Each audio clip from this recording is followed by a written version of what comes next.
and senior writer Corey Clark. Your weekly dose of all things FSU, Pistols, and Pies starts right now. Here's Jeff Cameron. And away we go. Welcome in Seminole Headlines. The Seminole Headlines, as I like to say, begins right now on 93.3 Real Talk Radio and Warchant TV. There, hello, YouTubers. Good to have you on board. Good to be with everybody. And it's game week. We made it, guys. It's reason to celebrate. Press conferences happened today. To my left, Corey Clark. Irish Fell to my right. Hello, everybody watching. Hello, everybody listening. It is finally upon us. We can thank our lucky stars. They made it through. I mean, I think first things first, every time we get to this point where they're about to start a season, you got to be thankful for something. A, the return of football, and B, they are really pretty healthy. When you consider, all things considered, you look around the country, you read about injuries, everybody holds their breath when that happens because it's part of the game. Florida State got through camp for the most part unscathed. Yeah, and it can change everything. You think about last year, Hamza Nasruddin never getting healthy for really until late in the year. Keyshawn Helton wasn't who he was the year before. Even Jayshon Corbin transferred in from Texas A&M. He wasn't the guy that they were expecting the year before. Now he is fully healthy. Keyshawn Helton is fully healthy. So not only have you kind of avoided, knock on wood, so far any of the serious preseason injuries, but some of those guys that weren't 100% last season, I think you're starting to see a lot more from them now. I'm thankful for friendship, I guess, more than anything. I like sitting across from you. Yeah, I mean, we don't. It feels good. The right last 18 months we had to do it remotely, if at all, and now here we are each Tuesday getting to look at each other and talk to each other. Getting to see the glare off of your head, which bounces off of my head, but gets kind of lights up. It lights up the room almost like a Christmas tree. It's a reason to celebrate. And then Ira's gray hair kind of it soaks it all in. It takes it all in. The gray fox over there to my right. There we go. If we had been doing this 10 years ago, just think of how impressed the YouTube viewers would be with my coif of hair at that jet point. Black, poofy, over the top. It was glorious. I feel like the Mel picture Kiper-esque that they show when you're on his show that's the one. On Mondays, that's the picture from 10 years ago. You do not have it updated. It looks like, I don't know if you had even been married at that point when that picture was taken. There, they just popped it up. It's up on the screen right now. There it is. I mean, that's crazy. Yeah. Look at that. Tom makes me pay him $10 every week just to keep using that picture. That's a $1.75 Irish Chaffel with jet black hair, walking around single, batting away the ladies. Yeah. He also had black eyebrow, the whole thing. Yeah. All right, enough about that. Let's talk about Florida State football. What do we think we're going to get Sunday night? Are you, if you just remove the reporter, don't be objective. Don't be subjective. No, I don't want you to be objective. I want you to be a fan for a moment. Okay. Because let's be really honest here. And you noted this on Twitter, Ira, and I think it's a fair point. When you cover a team, you grow to like guys that play for that team and dislike certain other guys and whatever. And now that doesn't cloud your reporting, but you have feelings. You're a human being. So it's impossible to remain completely objective. Nobody is. And there are guys whose stories you root for. You just want to see do well and overcome something, perhaps. Like, who would be rooting against Keyshawn Helton, for example, right? So you get a little nervous for those guys and for what you'd like to have happen. And let's just be honest again in another way, peek behind the curtain. It would behoove us if Florida State gained a little momentum here at some point, all of us, in what we do. Not only for me, who is a Nole, but also just, I think, for what we do for a living. And I know the fans are certainly ready for it. That's going to be a packed house and an emotional place. What's your best case scenario? Are you nervous? What is it that you're worried about, if anything? And I would just add also to that group is business owners, merchants. The whole city that we're friends with that really need Florida State football to kind of get back to where they didn't know how bad they needed it until it went away. That's the thing, man. I really came away from that press conference today earlier that we had. People can watch it on YouTube as well. That, those emotions are already really high. And Mike Norvell said he wants to embrace it. And I keep thinking back to that Oklahoma game in Jimbo's second year where, and not to say that this team's at that level yet, but just there was so much riding on that game. People were so excited about that game because of everything it represented, what happened the year before against Oklahoma. And then I thought after the game, Jimbo Fisher said, I think we expended too much energy in pregame. Like, guys were so fired up for that moment that I don't know if you guys remember, the students it was wall-to-wall students in the crowd 2 hours before the game. I mean, as soon as they opened the stadium, that place was packed. It was the electricity was palpable. But I think Florida State kind of got too much of the energy out. Their players got too much energy out in the game. So I was wondering about that because there's so many individual guys on this team that have those stories you're talking about, from Jordan Travis and Keyshawn Helton to Mackenzie Milton. I mean, imagine that guy, the emotions he's going through. And then there's guys up and down, Jermaine Johnson, those guys that came in looking for a chance to prove that they could be that guy on an every down basis. It's good. That's going to be interesting to me to see how they control those emotions. Sweet Pea? Yeah, it was funny, though, at the press conference we were just at with Norvell, one of the reporters asked Mike what he learned from the team last year against Notre Dame. This is a complete segue. We're going to a different we didn't like your route. topic. I didn't like that topic. I didn't really answer it. He's not answering at all. But he asked them, what did you learn from that game against Notre Dame? And I wanted to be, I didn't say it clearly, but I'm like, I wanted to be nothing. Like, you hope you didn't, like, they fought against Notre Dame. They fought. They played hard at the end. They did. And then they came out and beat North Carolina the next week. And then they fell off a cliff. So it's hard to really take anything from that Notre Dame game last year, other than, in my opinion, what Jordan Travis did to them. They don't have Tamari and Terry, so they're not going to have this, that Tamari and Terry for the one game. But Jordan Travis had 300 yards of total offense against them, 4 touchdowns, got down to the one that could have been a 5th touchdown. I think that should be encouraging, right? That if Jordan Travis is the quarterback, we don't know, and if we did, we wouldn't say that Notre Dame they didn't handle him real well last year. When he was healthy and he got out on the edges, very few people handled him very well. He's that kind of dynamic. I think the big thing to see here is how well does he throw it from the pocket. All that other stuff will be there in his arsenal, and we know that. And there'll be times when plays break down, and he can be the guy that sustains a drive because of his legs. But we also know that those things led to injury.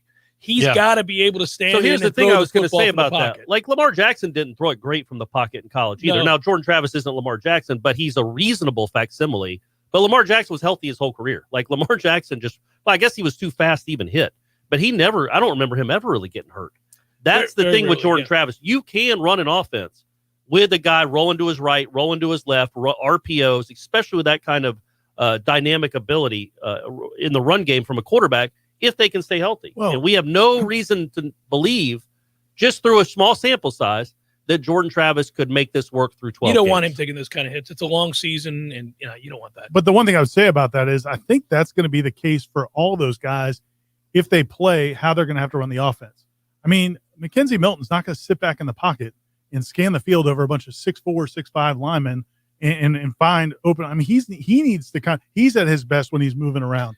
Chubba Purdy is from what I've seen, I think he's much better throwing when he's rolling out than he is when he's just sitting back in the pocket. The only guy that looks like a 6'4", 6'5" drop back passer is Tate Rodemaker, and we don't expect him to play. So I think that's going to be the nice thing about it is their offense. A lot of it's going to be misdirection, getting out on the edges, trying to take advantage of some of that athleticism.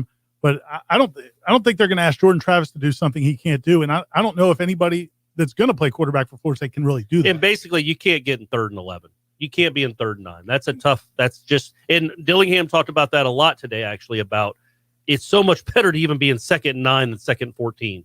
And he thinks having that experience on that offensive line will eliminate some of those bad plays, some of those negative plays where they can at least team up to keep the linebacker from destroying the running back, slow him down enough so it's 2nd and 10 and not 2nd and 15. Well, remember, I mean, this is an offensive line, since you brought it up, that no matter who's playing quarterback, to Ira's point, you're not going to have all day to throw the ball. This is not a dominant offensive line. So there's no way that you're going to ask that guy to drop back and wait 4 seconds or 5 seconds especially for long in this developing game, plays. right? This game especially. But I would say this is where Jordan Travis improving as much as he seemingly has when we've seen him both in the spring and then now in the fall.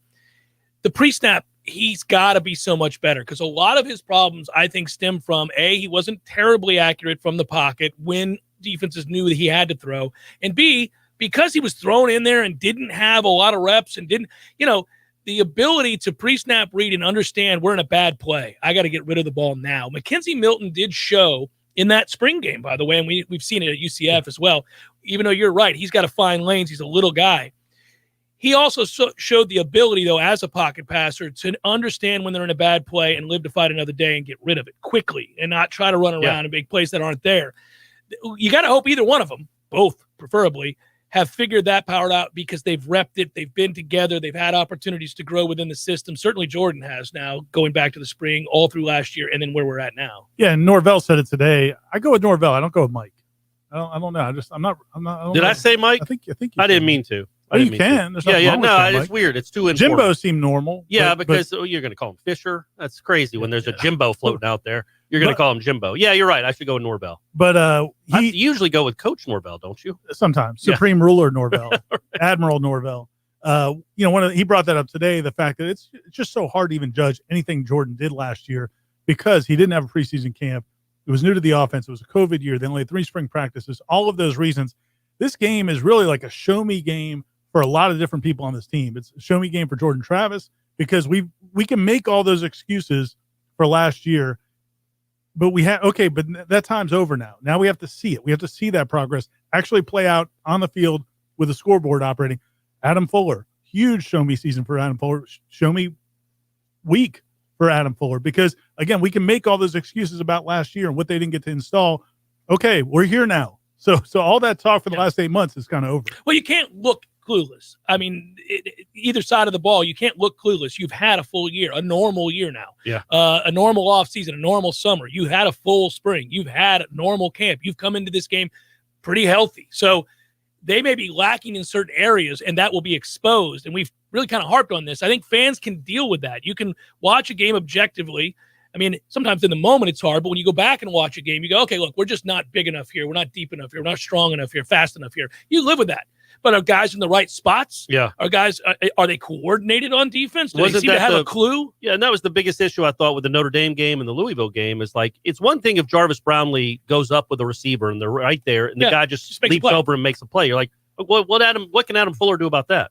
Or if Steven Dix is in the right hole and the running back just trucks him, well, what can Adam Fuller do about that? He was coached up to be in the right hole. But last year against Notre Dame, there was nobody in any holes. And against Louisville, there was nobody. Hey, calm down. Goodness gracious. Calm down. I mean, you're just throwing it out there. That's how I talk. That's how I talk, getting used to it. Yeah. And then in the Louisville game, there was nobody covering anyone. So it wasn't like you say, oh, that's just he got out-athleted. It's like, no, they got out-schemed over and over and over again. Well, out-schemed or out-executed. The players, you can make the argument. Again, we'll see. We're going to see now for sure. But the argument you would make is guys didn't know what they were doing. I mean, guys were playing. It wasn't like the scheme was incorrect. That's why the conversation I've had with a lot of people this offseason. Well, and I'm not saying, like out-communicated, out-coached. Well, you know what I mean? Like they did. But to me, out-scheme means like. Yeah, I didn't mean like, he's throwing slop at the wall. It's just he's not communicating that. Yeah, some people feel that way. Some people feel. You're correct. Some people feel that way. But if you talk to him at all, and I know you guys have, I have, you can't get to this level and not know the game. I say this repeatedly. Now, you may not be able to take that knowledge that you possess and teach it and get guys to execute it, at which point we assess you and fire you or promote you accordingly. But nobody who's at this level gets up here and doesn't know what the hell they're talking about. They know the game. But when fans see and media see 3rd and 8 and DB safety's playing 12 yards, 15 yards downfield. Yeah, there's a disconnect. Yes. so I understand where the frustration comes from. Yeah. But again, that's the kind of stuff that has to be gone. To Corey's point earlier, if Notre Dame comes out, they've got a couple of transfer skill wide receiver. They've got an unbelievably talented running back. If those guys just make those kinds of plays, man, that's just off the cap. Yeah. It's like Venables. Was Venables a terrible coordinator because nobody on his team could tackle Dalvin Cook? Like, you know what I mean? Like, they were in the right spot. They just couldn't tackle Dalvin Cook. Venables turns out to be pretty good. Yeah, and even Venables gets absolutely destroyed last year by Ohio State. They did anything they wanted. You don't think Brent schemed that up? Like, those guys knew what they were supposed to do, but Ohio State must have had 500 yards worth of offense. I know we're not Ohio State, but still. If you're Mike Norvell, though, right now, and going back to your first question. Norvell. You're Coach Norvell. Coach Norvell, Admiral Norvell, going back to your first question, which we kind of ignored. Are you more excited, fired up because of this opportunity, or are you more concerned that, man, everybody's going to be watching us? We did have a pass last year. Man, this can't go poorly. Well, I'm going to answer that when we come back from the break. Right, there you go. There you go. Nice. There you go, guys. There you go. But and it's so rare. Everybody made note of it. Producers, you guys here, folks at home are like, what just happened? We'll answer this pressing question from Ira Schafel in a moment here on Seminole Headlines. Every great construction project, whether it's a new addition or renovation, starts with a plan. At T-Spark, we are excited when our clients contact us to assist with that plan. Through our team of architects, draftsmen, engineers, we can help you with your project's planning and design, potentially saving costs in the long run. Whether you have a residential or commercial project, we look forward to working with you. Call us today or visit us at tsparkconstruction.com. License number CGC 1525336. This is Dr. James Ryan Finn with Finn Chiropractic, encouraging you to unmask the cause of your problem. People mask problems with medicine, even with stretching or massage. But if the cause of your problem is pressure on your nerve, you need to unmask that cause. That's what we do at Finn Chiropractic. So if you or a loved one are having neck pain, back pain, or headaches, come in, get the phenomenal health exam, and let us unmask the cause of your problem. Remember, chiropractor loves you, and there's nothing you can do about it.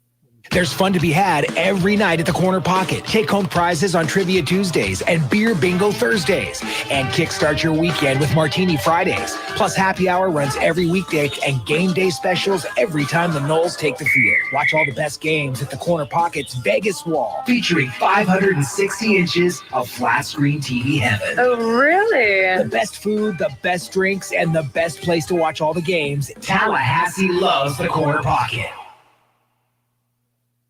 Tallahassee's 30-year-old funny paper and American Legion Post 13 have joined forces to become Major Morale. The new magazine has 4 more pages of post activities and military information that you probably never knew.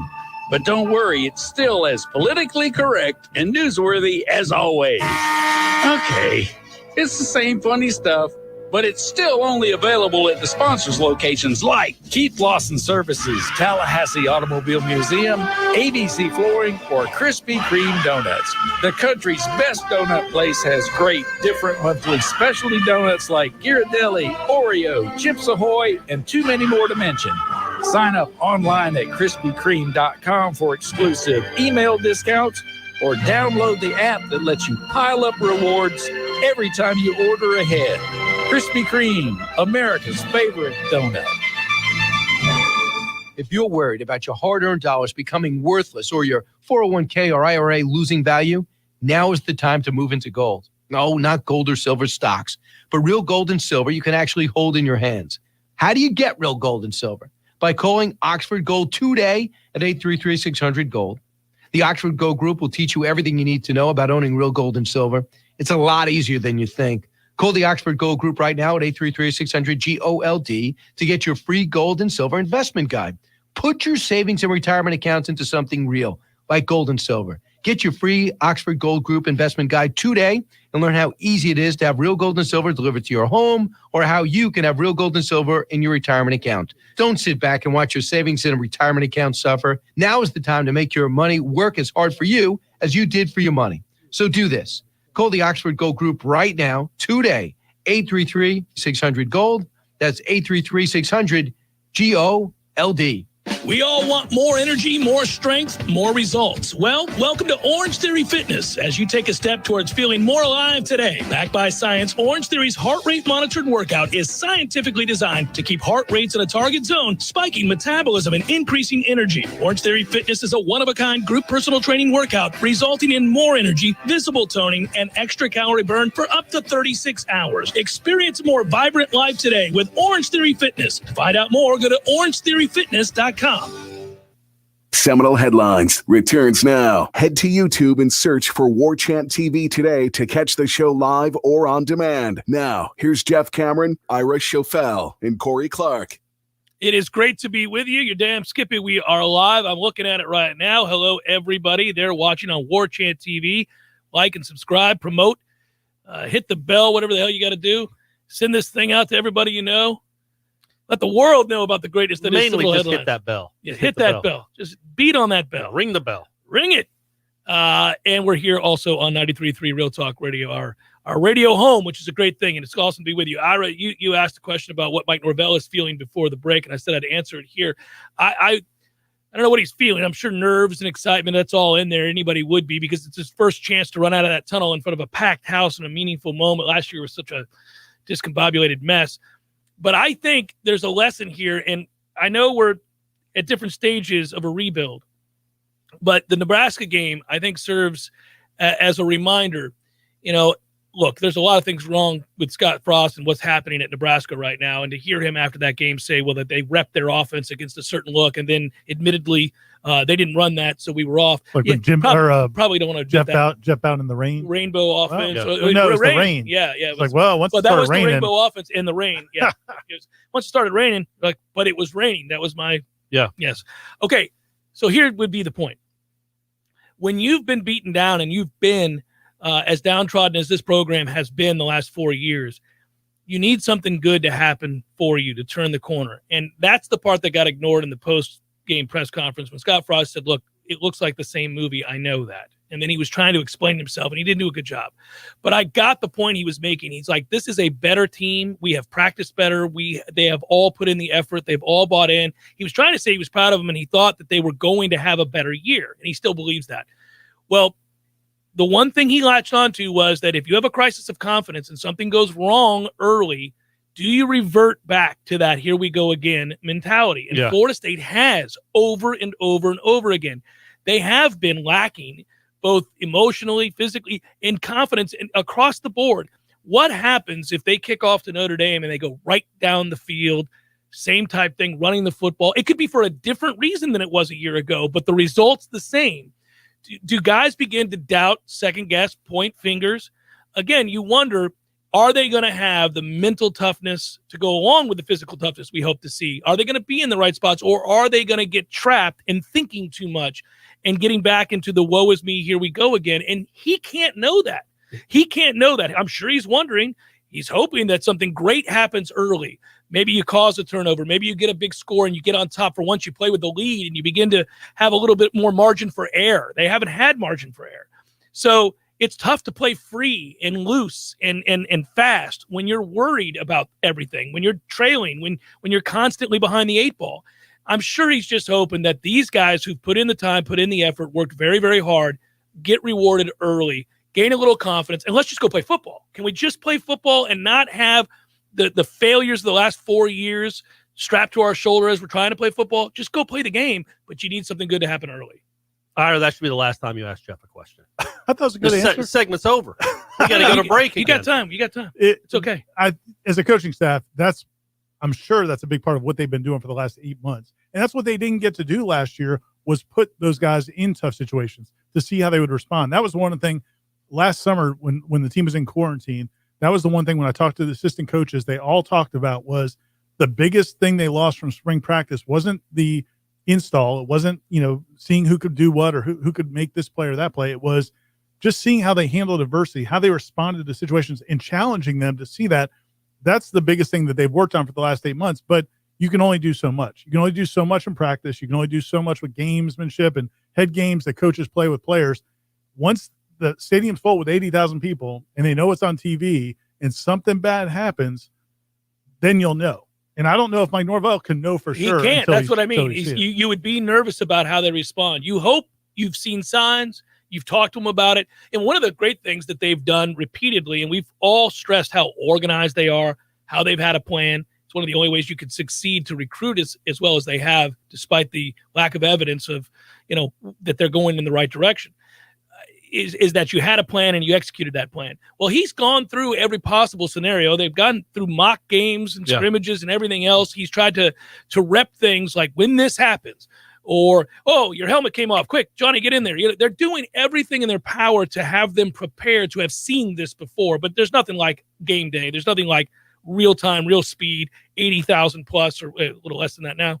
But, yeah, I mean, we'll see how they respond. Because, by the way, it's football. And they're the underdog. Adversity is going to happen. Notre Dame is talented. Notre Dame's going to make some plays. There are going to be moments in this game where Notre Dame's playing better than Florida State. How do they handle that? Do they play the next play and give themselves a chance? Or do they get bogged down in all that came before it? You can't know until you know, though, right? You can't know how this team – you can't even predict it. And I don't know that you can actually – I go back to 2013. I know this is probably a different type of roster than the one from 13. We'll see. We'll know more. But you remember with Jimbo's first 3 or 4 years, it seemed like there was 1 or 2 games that always you could tell early, oh, this is going to be different. This is going to be a hard fought. This is going down the wire. They've got a lot more talent, but they're either going to lose this game or they're going to come close to losing. And we know all the games from 11 and 12 where that happened. And then 13 You don't want to bring up NC State again? No. Virginia, a national nightmare. North Carolina. All that. So then you go into that Boston College game. You need to drop that ball against Virginia. We rep it. Well, I mean, that's, you 100 do it every times. day. Every day. You do it every day. Burt Reed, throw Burt it Reed. down so we can kick this You field can't goal. He catch was that in worried this situation. for a second that Burt might catch Might it. catch it. It looked like he was trying But then to he for a realized, no, moment. we've repped it We've so repped much. this a million times. Well, and Burt did It's old such a hat. great job. He made it look like he Selling caught it. it. Yeah. So they had to go review it. Yeah. And then that He gave was even Hopkins trying time. to claim that he caught it. I Yeah. don't know if that was. that was part of the whole thing. Yeah, That was yeah, part of the whole yeah. thing. So then Hopkins had more time to Yeah. warm up. Yeah. But anyway, you go to that 13 Boston College game, and they got down 17-3. Looked like they're going down to 21-3.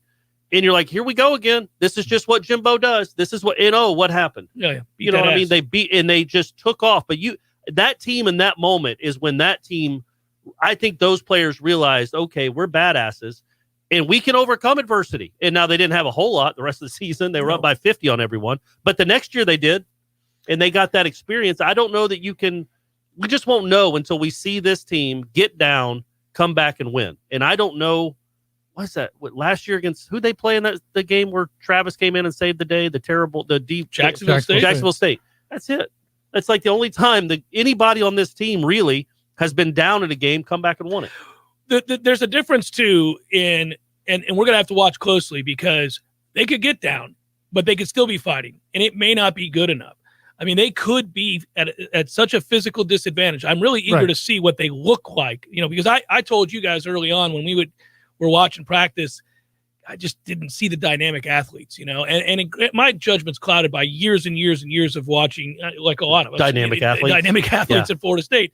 But when you're down there, that's why Jermaine Johnson stood out. Remember we were talking about it, like, look, that guy looks different. He looked like a guy that if he walked into Alabama's locker room, nobody would turn their head thinking, what are you doing here? Whereas in our locker room, Florida State's locker room, he looked like a dude, like, oh, right. That's different. So I want to see when we on the hoof, if you will, when we get down there to watch Notre Dame, are they physically thoroughly outmatched? Because then it may not matter if you're in the right spot over time. Early it will, but by the third quarter, late in the third quarter, there's a difference in losing that way than in what you're talking about, getting overwhelmed emotionally and not being mentally into it. They're going to be overmatched physically, especially in the trenches. I mean, this is the most revealing quote I thought of the entire preseason was from Odell Higgins when we talked to him one day after practice. And I think I asked him or somebody else asked him about Notre Dame replacing 4 offensive linemen and how big of a deal that was. And he said, he's like, look, man, Notre Dame's going to have great offensive linemen. They've recruited pretty well. They're going to run the ball. And all you need to know about this matchup, and I was thinking about this earlier, is Dylan Gibbons went to their coaching staff in the spring and said, basically, am I going to be a starter? Like, am I a fifth-year guy? All those guys went to the NFL. Am I going to be a starter? He didn't hear the answer he wanted. So now he's at Florida State. He's starting. Guess what? He's starting at Florida State. Right. So that tells you a little bit about the disparity of the two lines of scrimmage. So, look, I mean, I think there is going to be, but I don't think it's so vast that they can't compete. A lot of it's going to be on the coaching staff. A lot of it's going to be on the skill players, quarterbacks. You can compete when you're outmatched at the line of scrimmage, but it's going to be a challenge, no doubt. You're listening to Seminole Headlines, 93.3 Real Talk Radio and Warchant TV. County schools will be closed this coming Thursday and Friday due to staffing shortages caused by COVID-19. Superintendent Glover says closing schools this week will allow the district to reset and proactively devise plans for continued learning for our students this year, whether in schools or at home on quarantine. The Georgia Bureau of Investigation is investigating an officer-involved shooting that occurred on Thelma Highway in Homerville Sunday morning. Officers were sent to Thelma Highway regarding a suspicious person around 10:06 a.m. A traffic stop was attempted, but the car drove away after contact was made by officers. In the flee attempt, the car hit a Clinch County deputy's vehicle. Officials say they attempted to place the driver of the vehicle, 50-year-old Tracy Allen Guess, in custody, but Guess was able to get a hold of a taser and tased an officer before being shot by a Homerville police officer. Guess was sent to the hospital with a non-life-threatening gunshot wound to the leg. Authorities say the passenger in the vehicle, 42-year-old Samuel Reginald Thornton, remains at large. This is Rachel and A. We're here, Real Talk 93.3 Local News Update, brought to you by McLemore Systems, Tallahassee's go-to Mac store. Check them out online at McLemoreSystems.com. This is meteorologist Paul Trombley with your Real Talk 93.3 weather update. Scattered thunderstorms likely this afternoon, otherwise overcast skies. High temperatures reach up to 84, southerly winds 10 to 15 miles per hour. Isolated thunderstorms again tonight, lows dip down to about 74, overcast skies. Scattered thunderstorms likely tomorrow, highs level off around 89, sunshine mixed with clouds at times. This report is brought to you by the Lawn Johns. For all your landscaping and lawn care needs, visit thelawnjohns.com. Right now, 77. Where is the best place to find Michelin, Firestone, Dunlop, Goodyear, and Bridgestone tires? Neese Tire and Auto Service. Where's the best full-service auto center? Neese Tire and Auto Service. They do everything from computerized alignments to brakes, tune-ups, and safety inspections. Where can you get complete auto service you can trust? That's easy. Neese Tire and Auto Service, 4792 Bluntstown Highway, just west of Capitol Circle. We all want more energy, more strength, more results. Well, welcome to Orange Theory Fitness as you take a step towards feeling more alive today. Backed by science, Orange Theory's heart rate monitored workout is scientifically designed to keep heart rates in a target zone, spiking metabolism and increasing energy. Orange Theory Fitness is a one-of-a-kind group personal training workout resulting in more energy, visible toning, and extra calorie burn for up to 36 hours. Experience a more vibrant life today with Orange Theory Fitness. To find out more, go to orangetheoryfitness.com. I'll never forget that moment. As long as I live. My first call ever as a member of the National Guard. When we got to the armory, they briefed us on the wildfires. They were getting dangerously close to homes. Helicopters were going out to drop water on the fires. Guys in the unit were preparing for firefighting with local fire crews. At that moment, I got my first taste of just how important the Guard is to my community. See how the Guard can be an important part of your life at NationalGuard.com. Sponsored by the Florida National Guard. Aired by the Florida Association of Broadcasters and this station. Seminole Headlines returns now. Head to YouTube and search for Warchant TV today to catch the show live or on demand. Now, here's Jeff Cameron, Ira Schofel, and Corey Clark.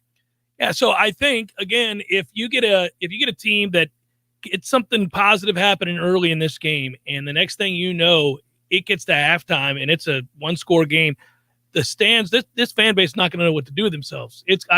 Give the fans in this atmosphere an opportunity to have an influence on the game by having this thing be a game in the second half. We've all lamented that every game in which Florida State was an underdog last year, it quickly got out of control. I just want to see them be in a position to maybe do something about it, because I do think the pressure's on Notre Dame. The pressure's not on Florida State. Now, there is inherent pressure to playing at home, playing at night, and wanting to showcase how far you've come. But Notre Dame is the heavy favorite here. Notre Dame has aspirations probably somewhere in the neighborhood of going to the college football plaillow. Not a national championship. No, well, that's definitely not going to happen. But Florida State has no delusions of that. But, it would be interesting if you got late in this game with a new quarterback at Notre Dame, with some of the position changes and the new scheme. Like, do they begin to doubt a little bit? Can you get them into that place? I was talking to a Notre Dame media member, and he was asking about, Florida State's fans' perceptions of this game, how important it is, and what are the possibilities. And I said, look, man, I think most people just want to see them be competitive. They weren't competitive in some of these games last year. I think that's and he was like, he's like, I can't believe that Florida State fans would take moral victories. And I'm like, I'm not saying they'd be happy about it. And walking out of the stadium, they'd probably be mad. But I do think as important as winning, close to as important as winning, is there just has to be some proof of concept. And to your point, I mean, that you really, other than the North Carolina game last year, which felt like a fluke because of what happened a week later, there really wasn't. It looked like a fluke too, by the way. They held on for dear life. Guy drops the ball twice. Yeah, I mean, you can make all the excuses in the world for why things didn't, and reasons why things weren't good last year. But at some point you have to see something. Yeah, something to believe in, right? Like nobody's expecting, like we just said, nobody's expecting a national championship. I don't know how many people are even expecting a win. But something moving forward. Don't get your brains beaten in. We're there for the Wake Forest. For the next week, there'll be 38,000 people at that game. In your next home game, who is that against? Jacksonville State. The week. After that one, I was counting the real ACC. The Louisville game. Maybe there'll be 50,000 people there. Give these fans a reason to believe that this program is turning a corner, has turned a corner. And if that means, knocking some helmets off, playing to the echo of the whistle. Within reason, right, guys? But just give them just play with some passion and play anywhere. Play smart. Sure, both. Play smart, though. They have not played smart in a long time. Play smart. Look, it's not everything, but it matters when you're trying to, pick up the pieces. Yeah, fight. Think about the games like the Pitt game was a perfect example of a team just not fighting. I know Jordan got knocked out at halftime, and then the game was over. Just no chance. And then, the Louisville game and on and on. Oh, boy. So if you just give these guys a reason to believe, if you give these fans a reason to believe, I don't think they're going to be, nobody at Florida State believes in moral victories. That's when I know I've lost Ira. is when he just picks up the phone. I'm looking up the schedule to find out what that next home game is. Oh, there you go. Okay, I never know with you. I don't know if you're Can I say this? Here's what's weird, and it's hard to tackle this without being depressing or sounding down, and I don't mean it to be.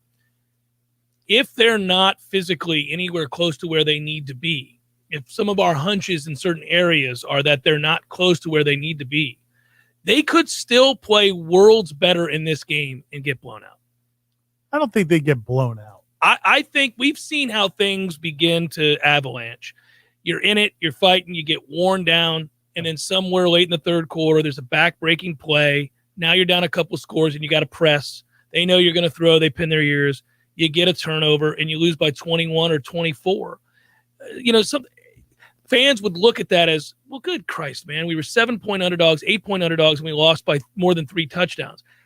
I think there's a way you could play a lot better and the evidence could be overwhelming and the fans wouldn't notice it because the outcome, the final score, is outrageous. Now, I'm not saying that's going to happen, and I hope it does not.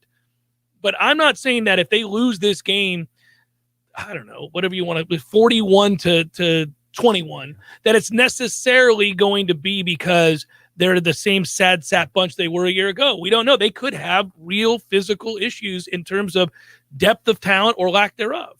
Yeah, but I still think it's okay to be upset if they lose. I never want to see them lose, but you have to be reasonable as you watch a rebuild. I mean, I'm not trying to get out in front of an ugly loss. I'm not saying it's going to be. I actually think there's a chance they upset Notre Dame. I do think that's within the realm of possibility. And especially, like I said, if they get something going early to gain some confidence.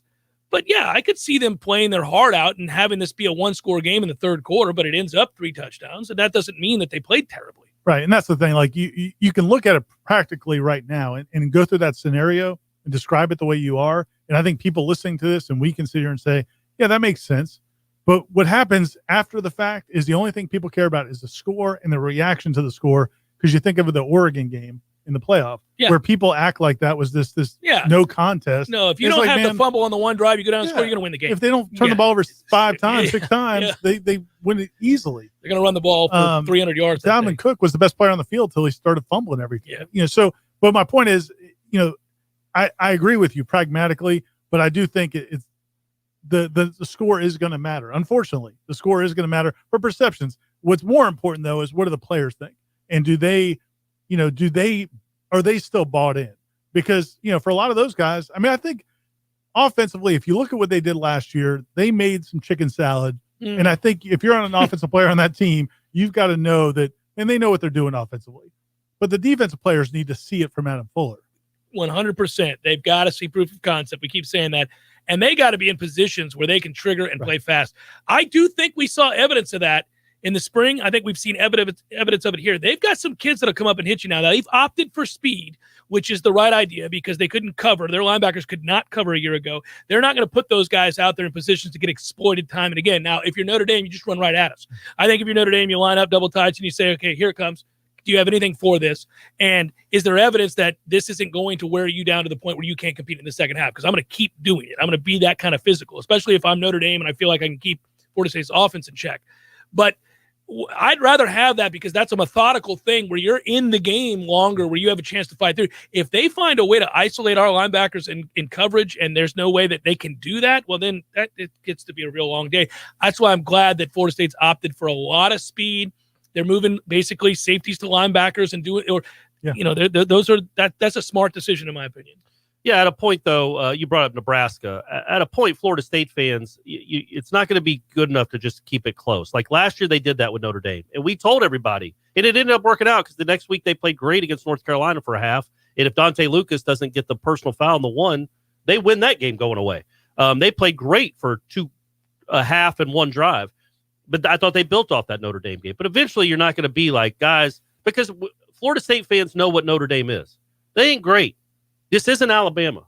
It's a top 10 to 12, 15-ish program that can get in the playoff and get its doors blown off. That happens every time Notre Dame gets into the playoff. But they're not an incredible football team, especially this year. I mean, they got a lot of question marks. And if you go out there and get housed, it's going to be tough to sell to this fan base and, more importantly, maybe even the players. Yeah, we're turning this thing around. Now they can, and that Wake Forest game becomes huge, And maybe everything turns on a Wake Forest game, which is crazy to say.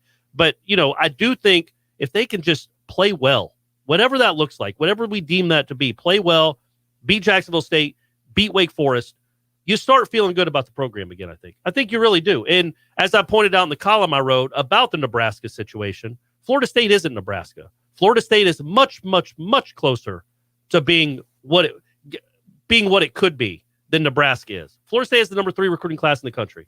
Nebraska is 65th. Florida State gets to recruit Florida. Nebraska doesn't. There's a lot of things going for Florida State has a lot of things going for it that Nebraska doesn't. So if they have the right coach, it shouldn't take 5 years. No, it also depends on when you started the clock. So that's a good point. I mean, it depends on when you started the clock. If you're starting the clock now, they could look bad this year, and it would be, it would, in the eyes of fans, it would feel like a step back. I think it's somewhere in between year 0 and year 1. I don't really, I don't think you can give them a total pass for last year, but I also don't. I can't pretend to think that was anything but absolutely absurd for a new coaching staff to come in and get 0 time in this week. 3 days in the spring. 3. Yeah. If you had to say, and I know that, we've seen practices this year that we did not see last year, so it's hard to compare. But if you had to put a gun to your head, you had to pick one or the other. Do you think the defense is going to play decent to pretty good this year, or do you think they're going to be below average? I think by way of comparison, they'll be way better than a year ago. I don't think you're going to see all these crazy blown assignments and no coordination or anything like that. There'll be people in holes. Yeah. They'll be, right? Yeah. Holes, they're going to fill. Holes will be filled. Yeah. That's right. And they're going to know where they're supposed to be. Right. I can live with not being physically good enough. I'll live with that. But I need to see that you know what you're doing, that the scheme is understood and guys are put in positions to succeed. If they don't, that's fine. Get better players. That's the whole deal. That's why you recruit over top of people. That's what you have to see. It's funny, people on here, because I brought up the Nebraska example, they said, if we lose like Nebraska, fire everybody. Well, first of all, they may not fire anybody because they really can't afford to. Secondly, you have the ability to recruit over a lot of these guys. Yeah. Clearly, Scott Frost can't recruit over Martinez because he keeps rolling his sorry ass out there. I feel like he's been playing like he took over for Scott Frost. It's insane. At Nebraska. Like he's been there forever. If I were a Cornhusker fan, I would weep every time I saw that kid. At a subway, driving down the road, I would just start crying that guy was their starting quarterback. I'd throw corn at him. Like, just get him out of the state. It's brutal. I'm sure he's a hardworking kid. No, I don't care. He tries, but you got to be done with it. A lot of hardworking folks. What are we doing? You can't have that. Florida State is already showing. Now, we'll see how much of that class they keep. They can recruit over guys. They're going to bring in better players. Well, in Illinois isn't Notre Dame. And also, I will say this. I'll be honest with you. If Travis Jay on the first punt catches it over the shoulder, running into the end zone, and then throws it out, yeah, I would fire for Papuchis as the ball's in the air. I mean, at some point, coach has got to be held accountable. That is an amazing play. That seems like something you'd go over. Like, whatever you do, son. And I'm not all about keeping your heels on the 10 and don't letting it go over, keeping your heels on the 5. But you can't be in a dead sprint going back inside the 1. Catching it like Jerry Rice in the Super Bowl. Going into the corner of the end zone, almost gets a touchdown, right. Only it's your own end zone. And then attempting to throw it out. And then turning around like, oh, no, and then throwing it out for a safety. That was not a good play. That wasn't a sign of a well-coached team. Yeah, it really wasn't. Yeah. To start a season. Holy moly. Yeah. Well, we got plenty of time. I wish we could fast forward to the game because we do have a lot of unanswered questions about that kind of adversity. But that was a poorly coached team on Saturday that you're referencing. Yeah, we can't see that kind of shenanigans and have anybody bolstered confidence, or anything like that. It won't happen. Seminole Headlines, 93.3 Real Talk Radio and Warchant TV. Hassie just got happier. Wednesdays at Wahoo Seafood Grill, enjoy half-off appetizers from 3 to 7 p.m. Calamari, boom boom shrimp, gator tails, mud bug fries, and more. All half price from 3 to 7 p.m. every Wednesday. And if you're looking for a fresh lunch to break up the day, Wahoo serves up fresh fish tacos, sandwiches, and po' boys all week long for under $10. Visit Wahoo Seafood Grill today on North Monroe Street. Check out the full menu and order online at wahooseafoodgrill.com. Choose Hearth & Patio for custom fireplaces, maintenance, outdoor grills, kitchens, fire pits, lighting, and so much more. Check out all of Hearth & Patio's options online at hearthpatiotallahassee.com. Hearth & Patio, they keep the home fires burning. Hey Tallahassee, this is Sarah with Seminole Auto Glass. There's so much more to auto glass than most people know. With the technology these days, lane departure, keep assist, forward collision, that camera is attached to your windshield. When the windshield gets replaced, it needs to be reset, and that's called recalibration. And Seminole Auto Glass was the first to offer it here. We offer drop-off service or mobile service if available. Don't forget about customer service. Oh yeah, we have the best customer service in town, and a $50 gift card with your windshield through insurance. We're more than just a glass company. We are your local auto glass experts. Better call Seminole. While other gun stores come and go, Red Hills Arms remains Tallahassee's go-to local gun store for all your firearms needs. At Red Hills Arms, they're right on target. Stop by today and get welcomed in like family. When the forgotten poor are in need of healing, they wait for a ship unlike any other. Mercy Ships, a floating hospital staffed by volunteers, heroes of mercy who donate their time to save lives. Every human has the right to have a place at the table of the human race. If you could just see the smiles that you get when lives have been changed, then it would make it all worth it. To learn more about Heroes of Mercy, go to mercyships.org. You went online to switch your car insurance to Progressive so you could save money. But then you saw a friend request from an old summer camp buddy. And now here you are, clicking through photos of his kickball team from 2011. Oh, looks like they won the championship that year. Then he moved to Tulsa. Oh, a new tattoo. Yes, they said it was easy to save hundreds on car insurance with Progressive, but they forgot about the rest of the internet. Progressive Casualty Insurance Company and affiliates. National average savings by new customer surveyed who saved in 2019. If you weren't the owner of Gordo's and all those wonderful restaurants, Eddie, what would you be doing? You know, I think I'd want to be I don't know what I'd want to be, a boat captain or a cowboy. Do you know how to use a lasso? No. You'd have to do that if you were a cowboy. Yeah, but I've never even been on a horse. It's not my place to be on a horse. I agree. And the horse thanks you. Gordo's, bringing the flavor and flair of Cuban food to Tallahassee since 1996. Seminole Headlines returns now. Head to YouTube and search for Warchant TV today to catch the show live or on demand. Now, here's Jeff Cameron, Ira Schofel, and Corey Clark. Next hour, I jumped the gun. I almost skipped ahead before the voice guy got done talking about Corey Clark. Guys, I'll be honest. I didn't know it at the time. If you just listened to the last segment, and you clearly weren't in the room with us during the break, Jeff Cameron might have lost a little bit of something on Nebraska. It's also just watching Adrian Martinez play football. I don't know that you were as mad just now as I was about Bailey Hockman last year when I lost myself for a few moments. I didn't get mad by then. I just knew we were garbage. Yeah, but you were viscerally angry about Taylor how do you Martinez. watch that kid play quarterback and then keep him out there? Is all I'm saying. It's just Florida State fans have been asking that question a little bit in the last few years as well. Right. Well, again, the hope is that you're able to recruit over guys that simply can't play. And I agree with you in your article. They're really in trouble. Trying to get kids to say yes to Nebraska is difficult. And Florida State's got Duffy coming. And I don't know if you guys watched him this Sunday, but he tore it up against that Bishop Sycamore team. I mean, they had no answers. They had no answers. They had no answers for that IMG squad. Oh, my God. I didn't watch a single second of that, but obviously it set the internet on fire. I had no idea what was going on. I texted him and asked why was that happening? Right. But I watched the first two drives like, oh, this must be a competitive game. Well, it's you on tweeted ESPN. out about how criminal it was. You thought that. But that was after the fact. I tweeted it out. I texted them like, man, they're playing a team that just lost 38-0. Why would IMG be playing a team that lost 38-0? Not knowing that they had also played 2 days before and lost. So they were 0-2 going in that game. It's kind of a weird thing to do, play somebody who played 2 days earlier. Yeah, the whole thing. Let alone if they won or lost. Hoping some people lost their jobs over that whole situation. At ESPN and at that school. That school's probably not going to be around in a month. Can we talk about Friday evening?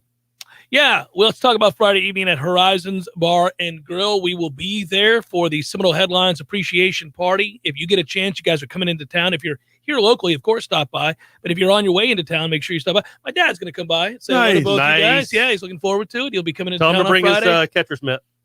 Okay, I have balls in the back of my car. You got that? Yeah, right, he needs a catcher's mitt. There's a little area out back. And found out that Mike at Horizons, our friend at Horizons, is going to have the mac and cheese bites that we all love. With registered sausage inside. So, guys, I don't know. You talk about the synergy of that happening. Heather Birch, I hope, will be there. She better be there. So it's going to be a really good time. Get there. Try to get there maybe a little early because of the parking. First of all, let's tell everybody what time. Yes. 5:30. 5:30. Horizons on Friday. Be there till whenever we tell you to leave. Well, no, I mean, it's like once you're there, we all say hello, we gather, we have a drink or two, we hang out, but everybody just comes and goes as they please. That's how that works. Yeah. It's a really relaxed evening is all I'm saying. With sausage, mac and cheese balls.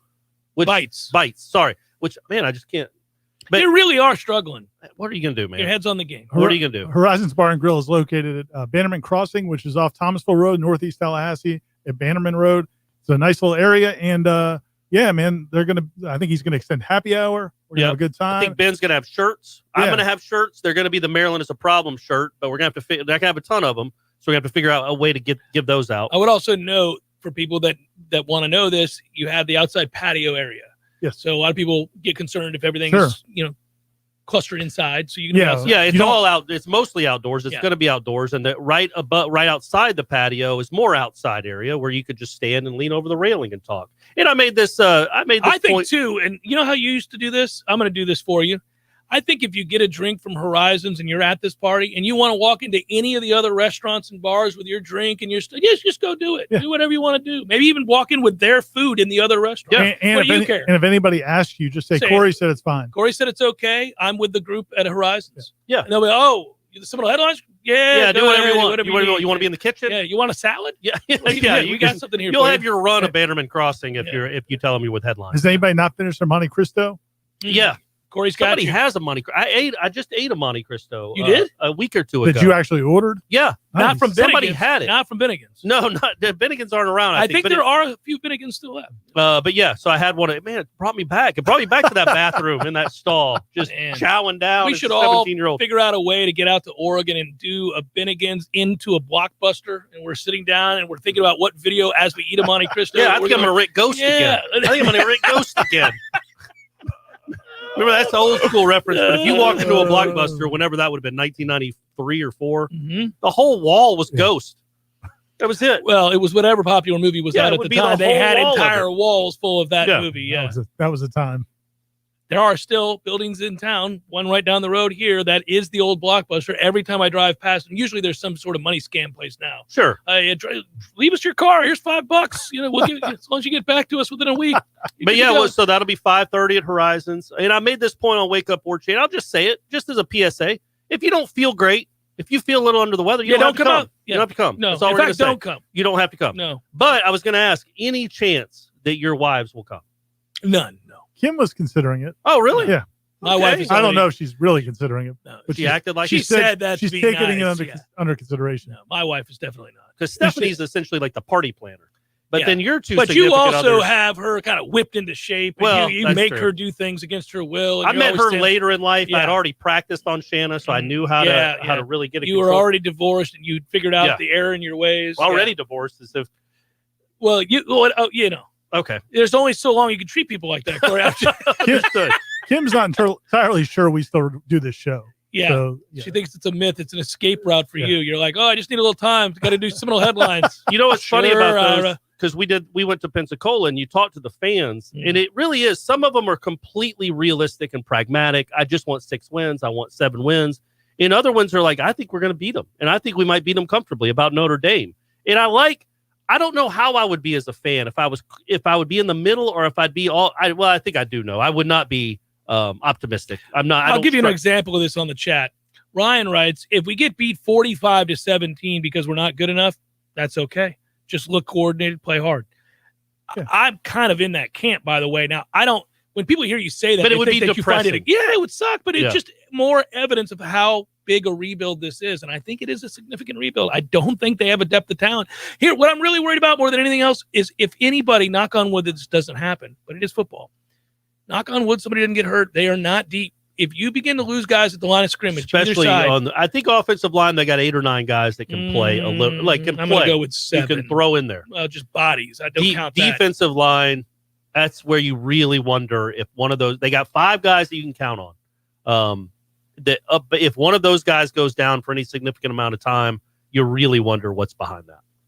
Not much. Not much that's ready to play. Not much that's proven. Yeah. Not much that's ready to play. Even in the scope of just this one game, and even if everything stays healthy, like when you were talking before about scenarios where you could get blown out and not play poorly, right? you can see that. I mean, that can happen. I just, just to kind of delve into that, because I think some people might be listening and go, well, how could that happen? When you have an athlete like their running backs, when you have an offensive system that they run where, Florida State, Adam Fuller can preach all week about guys sticking with their responsibilities and not cheating up against the run.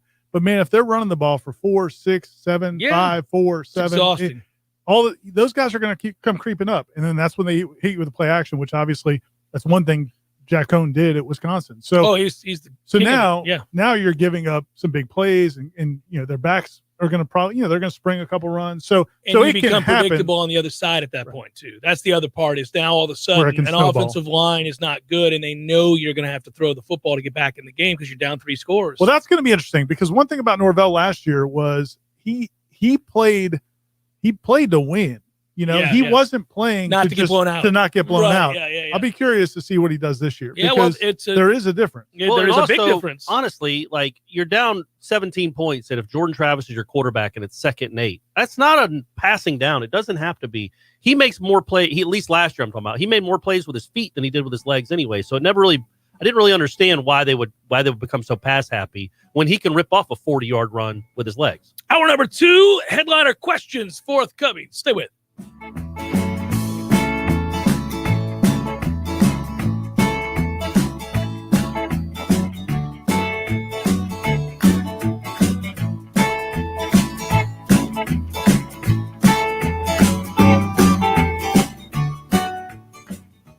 Listening to Tallahassee's Real Talk Station, 93.3 WVFT, Gretna, Tallahassee.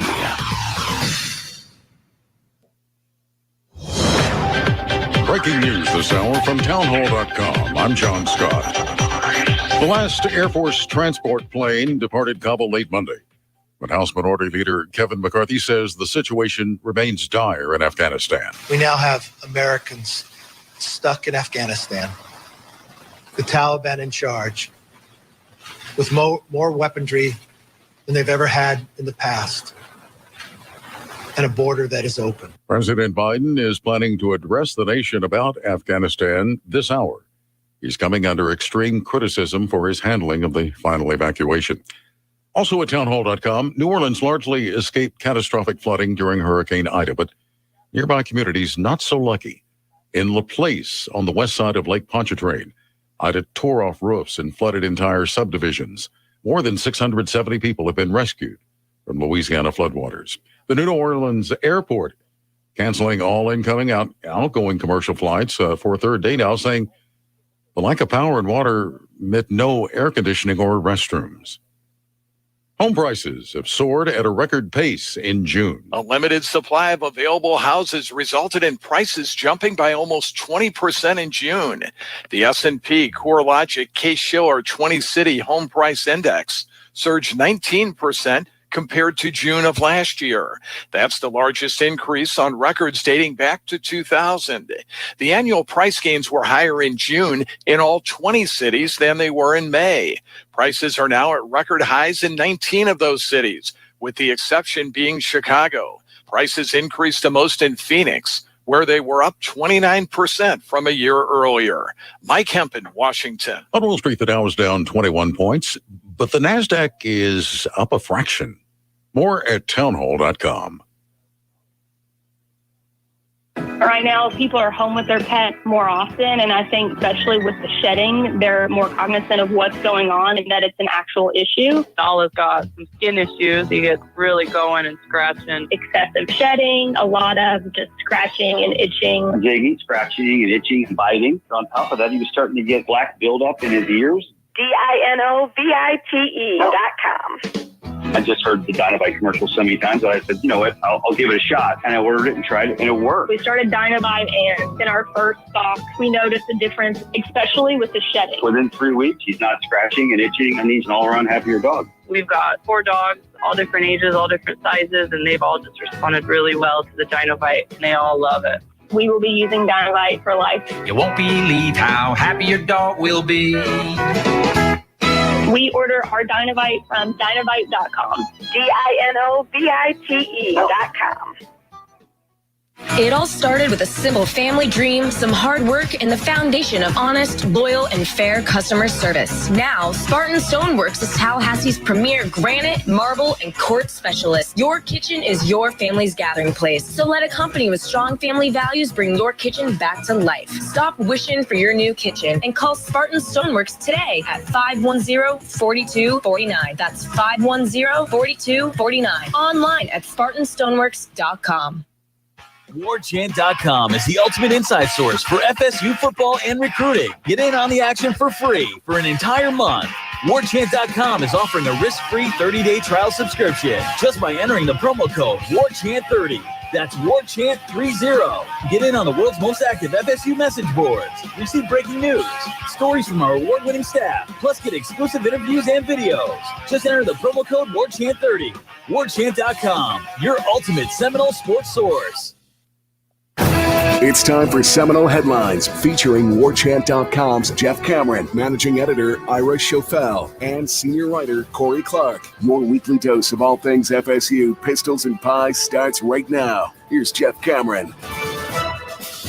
Hour number 2, headliner questions. The Seminole Headlines, 93.3 Real Talk Radio and Warchant TV on the YouTube. You guys can also ask questions in the chat.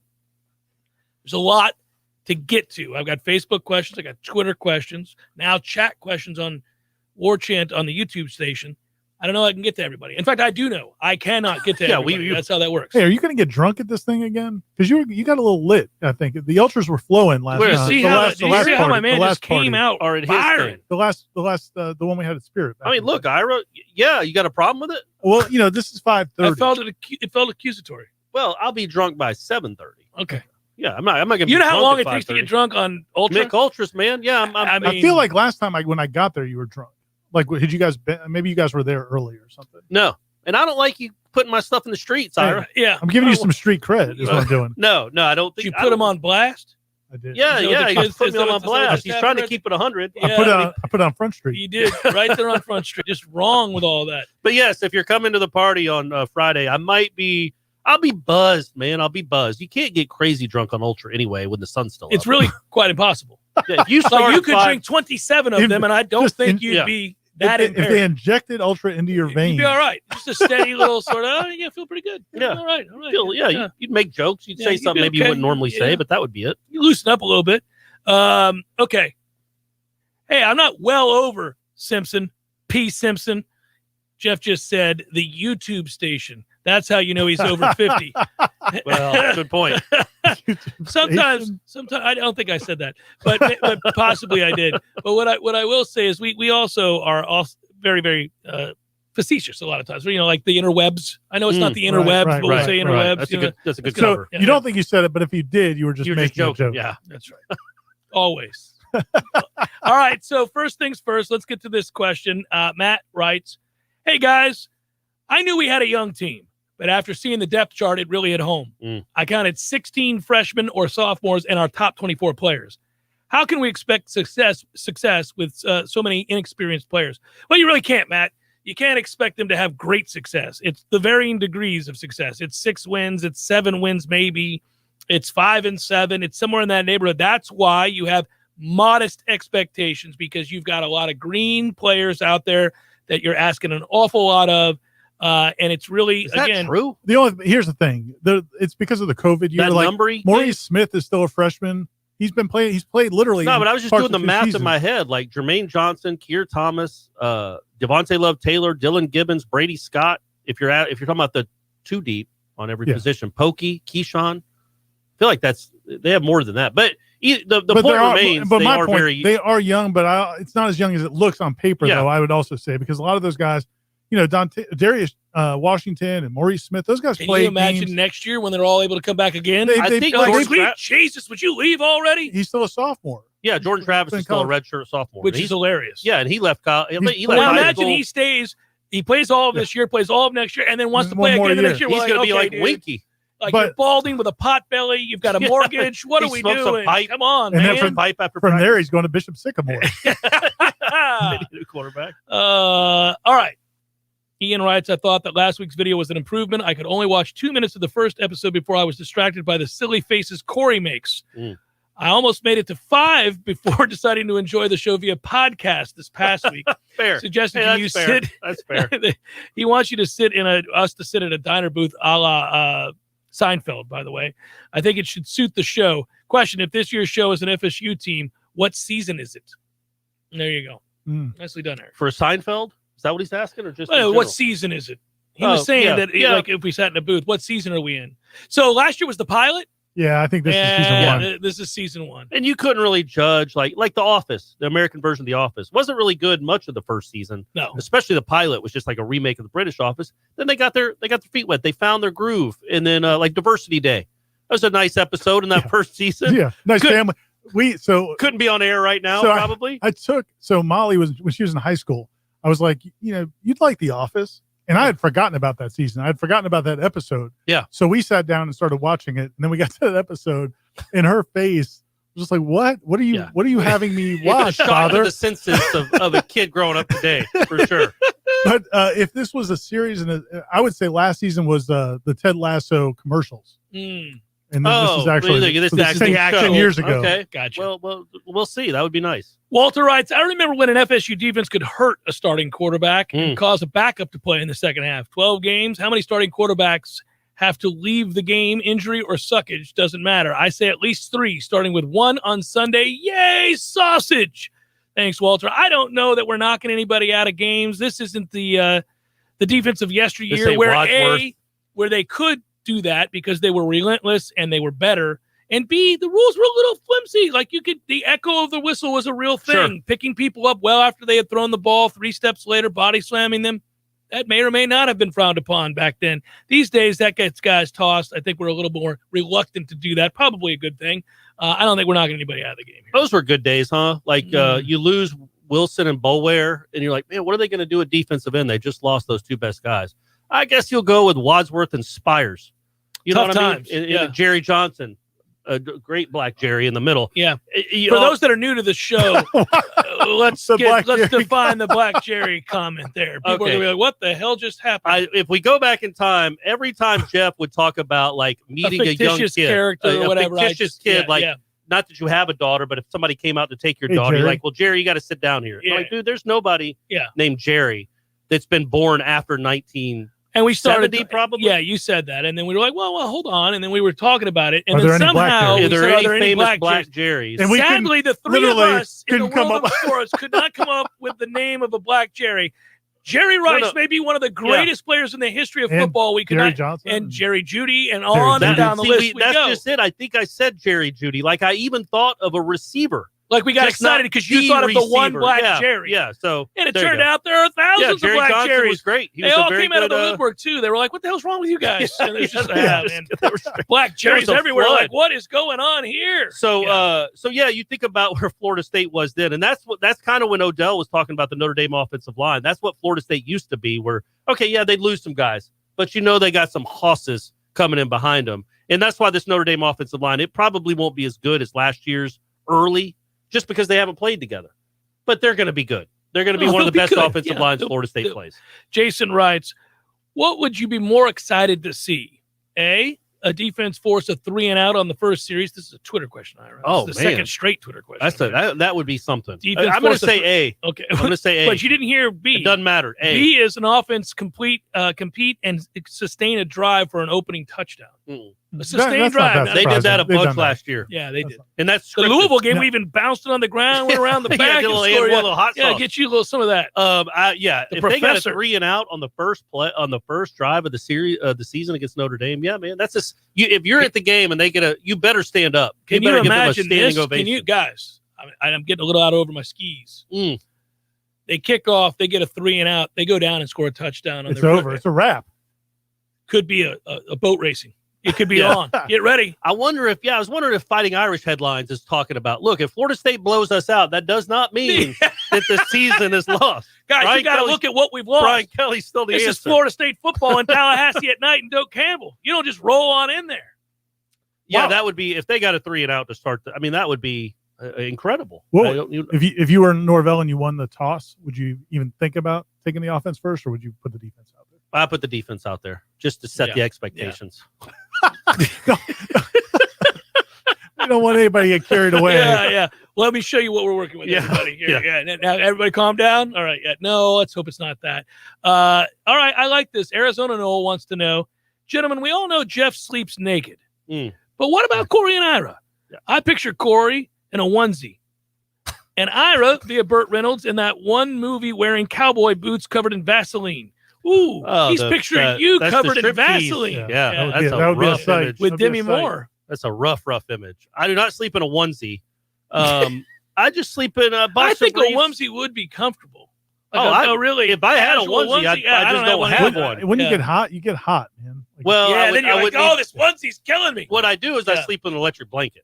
You do? Oh, yeah. The whole year, even in the middle of summer. He has the air down, a fan running on him, and an electric right blanket. In my face, and I sleep in an electric blanket. In your face? Yeah, like 5 inches, 10 inches from my face. What happened to you as a child? The noise. I got to have the noise. Well, you aim it away from I didn't want to hear face. the shouting. I never wanted to hear the shouting.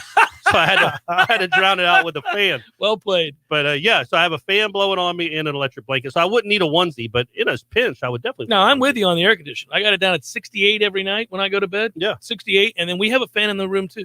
And I keep forgetting that you do sleep in the nude. That's something that never forget goes that. into How my could brain you ever forget that? No, slides right out. You should be thinking about it on the daily. No, I don't. You drive everywhere. You have a lot of time to think. No Vaseline though. No Vaseline. No, it sticks on the sheets. You can't have special all that. occasions. No.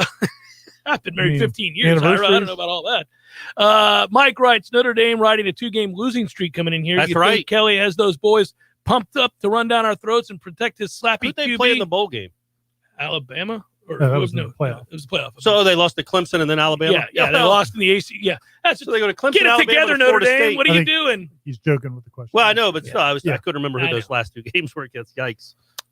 Central Florida Noel fan writes, what's your opinion on this Sunday night's game? I'm not a fan. Maybe I would be if I expected to win, but I'd rather have this one buried in the sea of Saturday games where the big-time matchup that they wanted to give it our only by themselves on this day. So he's not a fan of playing Sunday night where everybody can see it. Game. Yeah, it is kind of odd that like Georgia Clemson's on Saturday.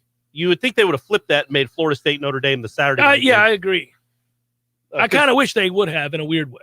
Well, I think, you don't want the whole – because I just don't be on Twitter because a bunch of national writers are going to – especially if Florida State loses or Notre Dame looks – it kind of takes control early. What's wrong with Florida State? Florida State's not back, blah, blah, blah. Well, nobody's blah. claiming Florida State to be back. They're not even in the preseason top 25. You'll see that on Twitter. Nearly double-digit underdogs at home. Man, what happened to Florida State? Why is Florida State like this? You'll see that if they're not playing well. If they're playing well, you'll see the reverse, hopefully. Well, I would advise you just not to be there anyhow, in general. Just don't be on Twitter during the game. Enjoy the game. If college football's back, man. College football's back. That's what you're It doesn't matter how the game goes. I know you want to win. It does matter. It does matter a lot. Strike that from the record. It does matter. But still, it's cool that college football's here, man, and we got real games. We got real games coming up on Saturday. Miami, Alabama, Georgia, Clemson. Well, a lot of good games. Noles and the Irish. Yeah. Come on now. And Staff Noel wants to know what's more likely. We beat Notre Dame convincingly or lose to Jacksonville State? Beat Notre Dame convincingly. I'm going to go with beat Notre Dame convincingly. Even though I'm not picking that to happen, I would say that's more likely than to lose to Jacksonville State. Yeah. Agreed. God almighty. Oof. Don't even put that out don't there. Put it out there in the ether. Universe. Don't need it. Joe writes, gentlemen and Sweet Pea, with the announcement of the Cat 5 maintained, that was my announcement yesterday for the Notre Dame game, I come seeking advice. Will we have just short of 12 hours to tailgate? And I've got a playlist that needs some help. I've got all 7 versions of Seminole Win, Corey. Nice. There's 7 of them. Great. That's 7 that Spotify has to offer, as well as a game day classic like Party All the Time by Eddie Murphy. That is a classic. All time. And Ocean Man by Ween. What other classics will bring this playlist from great to goat? Arms Wide Open. If you want to keep it the Tallahassee theme, you go with Creed. Well, Eddie Murphy's not a Tallahassee theme. Well, that's a good point. Yeah. So it's weird that he had 7 versions of Seminole Wind. What do you think we're getting after the third quarter? Are we still doing Eastbound and Down? I guess. I think so with the stupid cars. I wish they heard that the guy that recommended that Renegade song. That was pretty good. I like that. I was behind that. Yeah, I don't know. We need to stop trying to emulate others who have a built-in I brought that up tradition. on Wake Up Warchant. It's like the Florida one was natural and organic. It worked out because Tom Petty's from Tom there. Petty passed and away, it's a and he's perfect from song, there. really, in any situation. And I love that they did it for Burt Reynolds when he passed. He is a huge part of Florida State football and the lore of it. And what he did, how he and Bowden's relationship really helped foster Florida State nationally. Like, he always talked about Florida State football. Yes, he did. So he has a role. By the way, can they not refurbish those dorms? Like, they have his name on it. Can we not? Anyway, that's a whole separate conversation. Every time I drive by that, I'm like, oh, I think they sold it. God. But it still has his name on it. But so I understood doing it in the week it happened. He was a huge part of Florida State football, but it doesn't have any correlation to football. You know what I mean? It doesn't really fit. It doesn't seem, at least I Won't Back Down fits in with a football related theme. And it's rebellious, and it works. It just works. Eastbound and Down, something trucking. That doesn't have any. We're gonna do what they say can't be done. You got that. You got that. I mean, you're got a long way to go in a short time to get there. But you're bootlegging. That's really what you're doing. Yeah, so. exactly. You know what could be a better tradition in line with the theme from that movie? What if we all popped a beer simultaneously and shotgunned it right at the start of the third quarter? I like that. Coors Light at that, even if that's not your choice, because remember they were bootlegging the Coors. Yeah. Let's do that. Let's all just shotgun a beer at the start of the third quarter. Fourth quarter. How quickly would that become an awesome Sports Center moment? They'd be like, check it out down in Tallahassee. These bitches are nuts. Look at them. And it's not just adults. Yeah. Kids are doing kids are allowed to slam one too. Deckerhoff's doing it. Yeah, they cut to the booth. Ian William Floyd are hammering a beer. But put on your mask afterwards. Yeah, you got to put the mask on. But you can take off your shirt. So, like, we're really into this thing. How we roll. It's how you roll in Tallahassee. Let's do this. All right. Yeah, more headliner questions in a moment here on 93.3 Real Talk Radio and Warchant TV. T-Spark Enterprises, roofing and construction services. T-Spark Construction.com. Do you know what the worst feeling in the world is? Being left on hold from a customer service line for hours upon hours and never receiving the answer to your question. I'm Travis Sparkman, owner of T-Spark Enterprises. When I started this company, I wanted to place communication and customer service at the utmost importance. When you start a project with us, we answer the phone, get there on time, get the job done right, and keep you informed throughout the entire process. You might even find yourself becoming friends with us along the way. If you're looking for the most attentive contractors in the business for your next construction project, let's talk. T-Spark Enterprises, roofing and construction services. T-Spark Construction.com. License number CCC 1331204. You don't see them. You don't even know they're there, but your body knows, and your lungs know. Your air ducts hide them. I'm talking about the viruses, mold, and bacteria that hide in your air duct system and make you miserable. Fact is, we're all spending more time indoors now than ever before, and your allergies, asthma, sinus congestion, headaches, and drowsiness can all be attributed to those little devils hiding in your home. But what can you do? Well, it's easy. You call E&B Heating and Air and ask about air purifiers and ionizers that promote healthier air and can kill up to 99% of the viruses, mold, and bacteria polluting your home. E&B is also offering spring specials on air duct cleanings for just $4.99 and an AC tune-up for $99. For a healthier home, call E&B Heating and Air today at 848-0187. That's 848-0187. Or just find them online at enbheatingandair.com. They sell the best, fix the rest, or it's free. License number CAC 57604. Give your business a facelift with a modern, consistent, creative brand overhaul from Curiosity Marketing Group. These days, it's not enough for your business just to have a standard website or a Google listing to reach your customers. Your business needs to stand out with eye-popping branding, modern web development, and strong marketing. And it takes a team to pull it all together. Words and websites matter. At Curiosity, we make the most of yours. Find out more at curiositymg.com. I used to fight almost on a daily basis working on my business website. I'm a pretty smart guy, but I could never get it to function the way I needed it to, and I was losing customers because of it. That's when I called Curiosity Marketing. They listened, they understood, we collaborated, and in the end, they delivered beyond my highest expectations. Now, I can barely keep up with the work. They say the future belongs to the curious, and now I'm excited about the future of my business. Find out more at curiositymg.com. What do you need tires on? Your car or truck, tractor or heavy equipment? At Neese Tire and Auto Service, we have tires for all these needs. And we service your vehicle from air conditioning and computerized alignment to oil changes and everything else under the hood. Call Neese Tire and Auto today at 574-4100. That's 574-4100 for your scheduled maintenance. National accounts welcome at Neese Tire and Auto Service, 4792 Bluntstown Highway, just west of Capitol Circle. We all want more energy, more strength, more results. Well, welcome to Orange Theory Fitness as you take a step towards feeling more alive today. Backed by science, Orange Theory's heart rate monitored workout is scientifically designed to keep heart rates in a target zone, spiking metabolism and increasing energy. Orange Theory Fitness is a one-of-a-kind group personal training workout resulting in more energy, visible toning, and extra calorie burn for up to 36 hours. Experience a more vibrant life today with Orange Theory Fitness. To find out more, go to orangetheoryfitness.com. Returns now. Head to YouTube and search for Warchant TV today to catch the show live or on demand. Now, here's Jeff Cameron, Ira Schofel, and Corey Clark. Our thanks to you, Eric. Cheers. We shall have one on you, good sir. Eric writes, drinks on me, go Noles, beat Notre Dame. Little $20 donation in the kitty Eric. right Good there. job, Thank buddy. you, Eric. We appreciate Thanks, you, buddy. Thank you very, very much. We do appreciate that. Giver. He is. Let's get back to the questions on both Facebook and Twitter. And we have, listen, there's a lot. It's the people are pumped up for the first game. Mike writes, hey, fellas, I'd say we could argue these Noles are better than the team who ran out in South Bend last year. That being said, what do you think we're missing this year as a team and can't be made up for another year or two's we had hard fought loss a year ago. Sorry. Depth on the line of scrimmage, linebackers.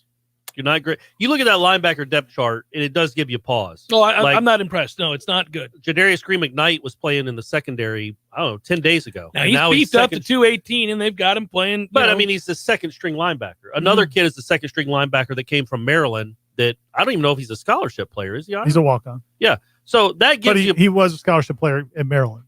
Yeah, right. And he can – I mean, I've watched him in practice. Yeah, he can play. But that gives you pause about where the linebackers are this year. And I hope people, when they hear us talk about this game, and maybe we don't sound overly excited about their prospects for this game, I am excited about what we're going to see this season. I think it's a process. Yeah. You want to be there for that. I'd rather them start with Duquesne or flip the schedule and be playing Jacksonville I wish State. they never played Duquesne, but okay. But something where you don't always have to start out with Notre Dame, Alabama, I got teams like that. Yeah. But Maybe a happy medium, Corey, from Duquesne to Alabama. Sure. Yeah. But I mean, even Georgia Tech was too much. Start with an automatic win. Come on. We would beat the brakes off of Georgia Tech this year. Come on. No, right now. Come on, Ira. Are you with me? If we play Georgia What's Tech in this Ira game, doing? I'm looking up something that I think is germane to the conversation, but I do think they beat Georgia Tech right now. But he said beat the brakes off. Beat the brakes off of Georgia Tech right here, right now. We're going to play that game in the parking lot, Corey. Okay. It's an ass All right. whooping. Yeah, they want any part of this. No part. They don't want any part of this. No, it's a whooping. But I am excited about what this coaching staff could be. I'm really excited about the recruiting, what they've done on the recruiting trail. And I do think this might just be the guy. I know I just hedged my bet there. To bring Florida State back. I do like what he's doing. I really do. But here's my bet to you, and then I want to hear this. Here's what I think. I think you're right, and I think after this year, fans will not be saying that. What do you mean? Not that he's not. If this team goes 6-6, no matter what we think that means about how much progress they made and how likely it is then that they're about to make their way out from this. Yeah, but you can understand that. It's a fan base. I'm just trying. I think when we take a realistic approach about the season, you're trying to set, and not that we're that influential, but you're trying to set realistic expectations. You want people to know, look, they can't just flip the switch and make this all better. When you have 3 coaching staffs in 4 years, it's hard with a lack of continuity to get to where you want to go without multiple recruiting classes. Now, they've got a good one coming in. And remember, Jimbo had incredible recruiting classes his first he had couple a years. built-in advantage of being a head coach and waiting. Make my point. All right. He had incredible recruiting classes his first 2 years. The midway through his second season, people wanted him gone. Because after that Wake Forest game, people were like, well, this guy isn't it either. They weren't ready to fire him, but they were definitely the honeymoon was over. I remember writing that. And I mean, he was like 5-7 against whatever it was against FBS competition. So it is Jimbo turned it around pretty quickly with incredible classes, but there was built-in advantages as well. Yeah, because he could go on the road and recruit as the head coach in waiting. They've now banned that. The other thing on the other side of that, though, the reason why I do think it's fair to have some increased expectations. Absolutely. Look at who they were going into games with last year. I mean, we talk about some of the deficiencies on this roster. last year they were rolling out Warren Thompson as a starting wide receiver. I mean, yeah, Jordan I got Young. you. Warren, I still believe in you, man. That's Get it done, That's Warren. Tom Lang's guy. James Blackman was your starting quarterback. That was a problem. You need another shot. No, Get yourself another you shot. don't. You gotta Not do some here. things. Not here. Okay. No. So I'm just saying, I think the quarterback play is going to be much better. I think they've got more weapons at wide receiver. Well, they don't have offseason. Yeah, that's helpful too. So there's reason to believe it's going to be better than it was last year. But yeah, I just think that you can believe both. You can say it's going to be a lot better than it was a year ago, and it will be, and they could still be an average ass football team. Yeah, that's a nice color. That's a nice color on you. On the like upper this trim. piece? Yeah, it's in your palette. It's in your palette wheel. I don't wear a lot of this. I just got this recently. Nice. I like Thank you. I appreciate that. Chris writes, planning on making some jambalaya with register sausage on Saturday for a game watching party, then throwing some on the grill at the tailgate on Sunday, and capping the weekend off with some victory sausage. Oh, hey now. For breakfast on Monday. Hey, All right. getting after it on a Monday. Of the players not currently listed as a starter on the depth chart, who do you anticipate moving into a starting role by the year's end? Ooh, good question. Chris, that was so thorough and well done. I was thinking about every element was there. Yeah, I was going back to something else. And the Monday fun, and I had made my own question. I was wondering if there's more likely to be victory sausage or sympathy sausage. Oh, or sympathy, yeah, consolation sympathy, sausage. Well, will you know whether or not you want victory sausage or sympathy sausage sausage? Will you know by the middle of the third quarter? No.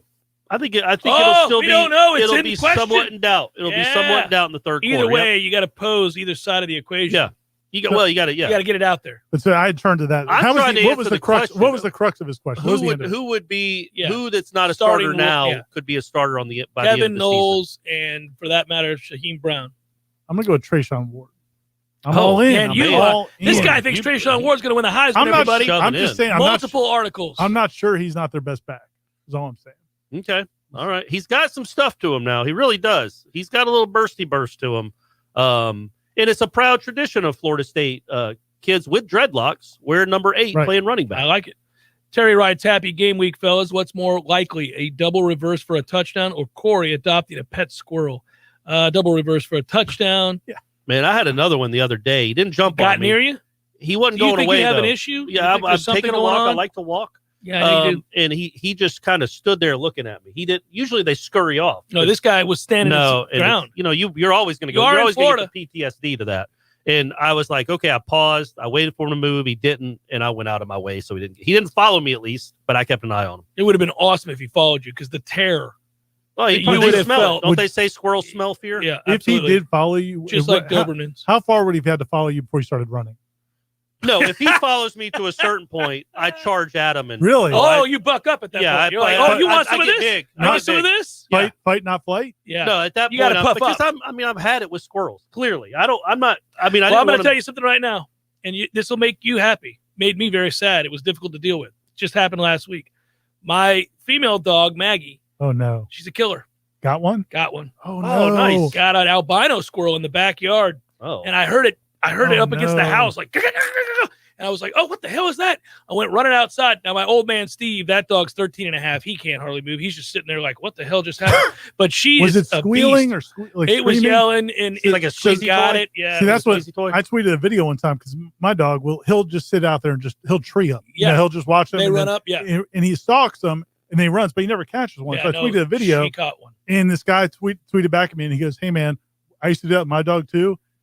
If he ever catches one, you're going to hear something you've never heard. Oh, man, really? Let me tell you. So she got one. Did it sound like me with a squirrel on me? Well, you were hopping on one foot, but I like still you were made doing a a noise. Humpty dance. Yeah. Here's something I'll tell you really quick, though, that I learned a very valuable lesson. In my effort to get out there and save that poor damn squirrel, I did him a disservice. I should have let her kill it because instead she just hurt it very badly. Prolonged the agony. That's right. I ran out there and I was like, Maggie, what are you doing? And she looked at me, startled, and then she ran in the house. And then I was looking at that squirrel and I was like, oh, he's dead because he was just laying there motionless. I was like, she broke its neck. Usually they pick him up and shake him like a rag doll.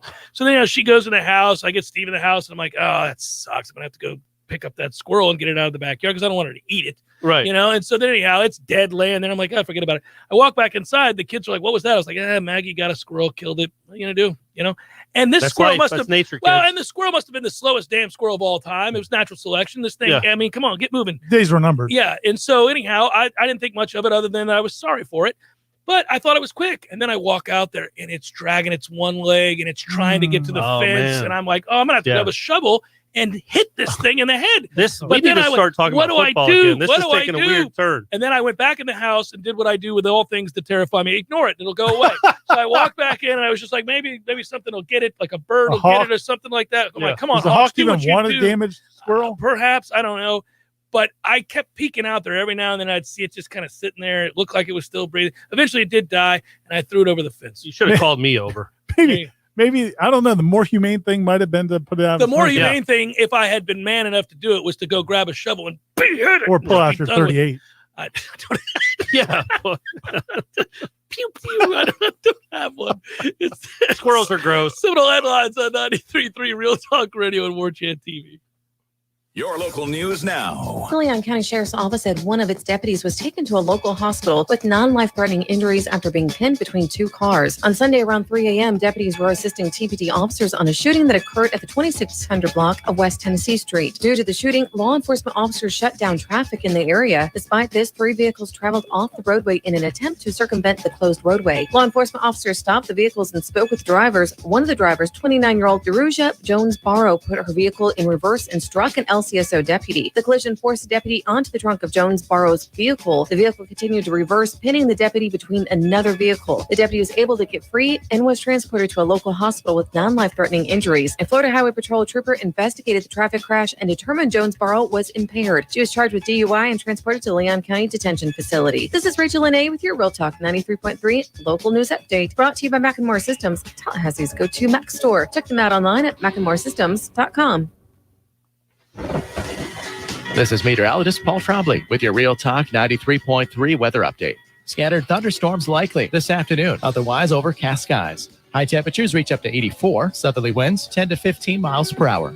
Isolated thunderstorms again tonight, lows dip down to about 74, overcast skies. Scattered thunderstorms likely tomorrow, highs level off around 89, sunshine mixed with clouds at times. This report is brought to you by the Lawn Johns. For all your landscaping and lawn care needs, visit thelawnjohns.com. Right now, 78. Barry knows cool. He's keeping you comfortable. Barry knows cool. You can put him to the test. This is Tyler from Barano Heating and Air. This summer, you can save money and stay comfortable. Ask about our annual service agreement with no overtime charges ever. At Barano Heating and Air, we're always there for you. Online at baranoac.com. Keeping you comfortable is what Barry does best. Florida license CAC 1816-186. We all want more energy, more strength, more results. Well, welcome to Orange Theory Fitness as you take a step towards feeling more alive today. Backed by science, Orange Theory's heart rate monitored workout is scientifically designed to keep heart rates in a target zone, spiking metabolism and increasing energy. Orange Theory Fitness is a one-of-a-kind group personal training workout resulting in more energy, visible toning, and extra calorie burn for up to 36 hours. Experience more vibrant life today with Orange Theory Fitness. To find out more, go to orangetheoryfitness.com. Tune in each Thursday night at 7 for Gator Talk with head coach Dan Mullen. Welcome into another edition of Gator Talk. It's going to run up the middle of the field and in for a touchdown. It's either getting better or getting worse. You don't stay the same. Interviews, game analysis, and your questions for the head coach of the Gators. I enjoy these moments. I enjoy this part of life. Intercepted. Oh, my. Gator Talk with head coach Dan Mullen every Thursday night at 7 right here on your home for Florida Gators football. This is Real Talk 93.3. Seminole Headlines returns now. Head to YouTube and search for Warchant TV today to catch the show live or on demand. Now, here's Jeff Cameron, Ira Schofel, and Corey Clark. Yeah, it is. And I wanted to ask this question because I do think it's kind of pervasive in some quarters of the fan base. And I take issue with one particular word. Did Jeff just answer a question that nobody else heard? No, I'm about to ask. Oh, well, you said, yeah, it is. Yeah, no, it is us. It is Seminole Oh, Headlines. my fault. Yeah. Okay, Come on. Sorry. Follow the bouncing ball, Corey Clark. Tom, edit that out. Here we go. Come on, buddy. Houston writes, there's a decent chance that Norvell is going to have a worse record through 19 games than Taggart did. If it's another losing season, will Norvell get another free pass because of COVID rebuild excuses? Or will there be some pressure on him in year 3? So I would take issue with the word excuses. That's a reason. It happened to lots of people across the country, but not all of them were in year 1 inheriting a nightmare, especially given the fact that they became the third coaching staff in 4 years. So you have to flip a roster. You have a lot of kids leave. You have a lot of things happen. You can't practice in the spring. You don't get much of a fall, and you have a lot of kids opt out and other problems. So that's not an excuse. It's a reason. Will he be under pressure in year 3, though, to answer that second part of it? Yes. Yes. If they stink, if they're 5-7, or 4-8, which there's a distinct possibility they'll go 4-8. Yes, he'll be under pressure in year 3, and I think understandably so. Doesn't mean that they're going to fire him if he has a bad year 3, but yes, he would be under pressure, and he would feel that pressure. I agree. And just to the original premise, because a lot of people bring this up, and people will bring it up, especially if the season plays out the way he's suggesting here. Willie Taggart was not fired because of his record. It was because of what was happening behind the scenes, the way practices were run, the way things were not handled, the way recruiting was a blank show. I mean, there were so many things that you didn't see on Saturdays. Saturday was bad enough, but that's not the reason Willie Taggart got fired. It was all the other things, and that's a big difference with this staff. And I know people can question that because you don't get to see it, but when you talk to people in the athletics department, whether that's academics, the training staff, the equipment, everybody you talk to, this operation is night and day compared to what. Well, they have all the assistant coaches. They have 10 coaches. Yeah, that helps. That does help. But there are other things too. Like I get the nuance of the discussion. Yeah, and I understand where that originates from and why, and for very good reason. But it's not cut and dry. It's not simply black and white. It really isn't. Chris writes, as usual, preseason everyone is pretty positive looking at the program, and there's a lot to be positive about. But I'm curious if there's anything y'all would care to say out loud that has increased your concern level about the Norvell era since fall camp started. Any red flags that you guys may see? Now, Chris is a regular member of Seminole Headlines, headliners, I should say, who ask questions, and they're always really grounded. So I don't think he's insinuating anything. Is there just anything we've seen that might be a cause for concern? I will give you one that I have. Okay, let's do it. It's not a red flag. And it's not even about Norvell. But it is, if we're going to look at this coaching staff objectively, I'm going to need to see some real progress at linebacker. And I'm going to need to see real progress in recruiting linebackers. Now, we may just have. But there has to be something on and off the field that shows real progress with that segment group, or else people will rightfully look at Chris Marv and say, I don't know, man. Well, we got to do better. That's fair. Yeah, and I would say on that same line, I don't know if it's a red flag, but it's not something. It doesn't answer the question, because to answer the question, there's nothing I've seen that's like, no, this doesn't work. And there were plenty of things that we saw, not just the music at practice from Willie. It was all the standing around at practice that was. And nobody cares actually about the music. I don't care. Practice. They have music at practice now. By the way, they do actually play music it doesn't now. Really matter during 11-11. It was a lot of the standing around. It was. Not having the full assistant coaching staff, the things you heard about the recruiting trail, just the drills we saw. I mean, we don't have to relitigate it. We haven't seen anything quite like. I haven't seen anything like that at all on the practice field. But I will say, the one question I had when he put this staff together, and I thought it was a good staff. It was a lot of guys from bigger schools. You got a DC that got a DC that hasn't really proven anything. And at Florida he's under State, a lot of pressure. I think. He's under a lot of pressure. That's the one thing where when that hire was made, I'm like, yeah, I get it. He was with you. But where was he before that? Marv was where he was. All these guys were at other places where you're like, Dillingham was even at Auburn. This guy wasn't at Auburn. And he hasn't. We'll see if he's up to the task. But that's the one hire I thought where I'm still pretty. I'm skeptical. Wait and see. Listen, skeptical he's under the most pressure of any of the staff members, I would say, because last year was so untenable. You could not watch that play out the way that it did and not be really concerned. It doesn't mean you aren't willing to wait and see this year. It just means, okay, like we like to joke, 2 fingers to my eyes, 2 fingers back to you. Let's see what's better. It's got to be better. Can't possibly be worse. It really couldn't be worse. Right. So how much better is it? And what's a reasonable leap forward for you to feel better going into the third year? So would you say, if they go from being 85th in the country to 52nd, is that going to be? Well, they weren't 85th. Well, 109th. Yeah. Well, depending on which So what if they metric get you're to going to look 85th? at. If they get to 85th, do you feel good about No, things? I don't. But also it depends on which metric you're looking at. Well, the thing I would say, and I think his original question was like, what have we seen anything over the last few months or during camp? And there's nothing that's surprised me or made me look. The only thing I would say, there's a couple guys on defense that I'm not sure can play at a level they need to play at, and that's a talent thing. And some of those guys they got to still ride with them. So that's going to be a frustration. That'll be a frustration for fans because they'll feel like, well, why didn't you address that? And linebacker's one of those positions. You know, they did a lot in the offseason with defensive back, pass rush. They didn't go out and get linebackers. Now, maybe there weren't any transfers available, but they didn't address that need. So that would be a concern. And one of the concerns, real quick, we'll get to more questions. One of the concerns I really had with him coming in is he's never recruited big boy at the big boy level against Alabama, Georgia, Florida. So I did wonder, okay, is he just going to recruit a bunch of 2- and 3-star Memphis kids and try to sell Florida State fans that this is how I built my program? Well, he had to do that the first couple of years because he didn't have a lot of choices. Well, now we see being established, being here for over a year, okay, yeah, he's got some guys that other big-time schools really want. So that's kind of assuaged. Is that a word? Yeah, assuaged. Yeah. Yeah. Assuaged my concern, now my fear. Am I using that correctly? Spell it. ASSUAGE. You did that right, and it is also a great word. Assuaged. It's a word that President Lincoln once used in a letter addressed to a woman who lost her sons in battle.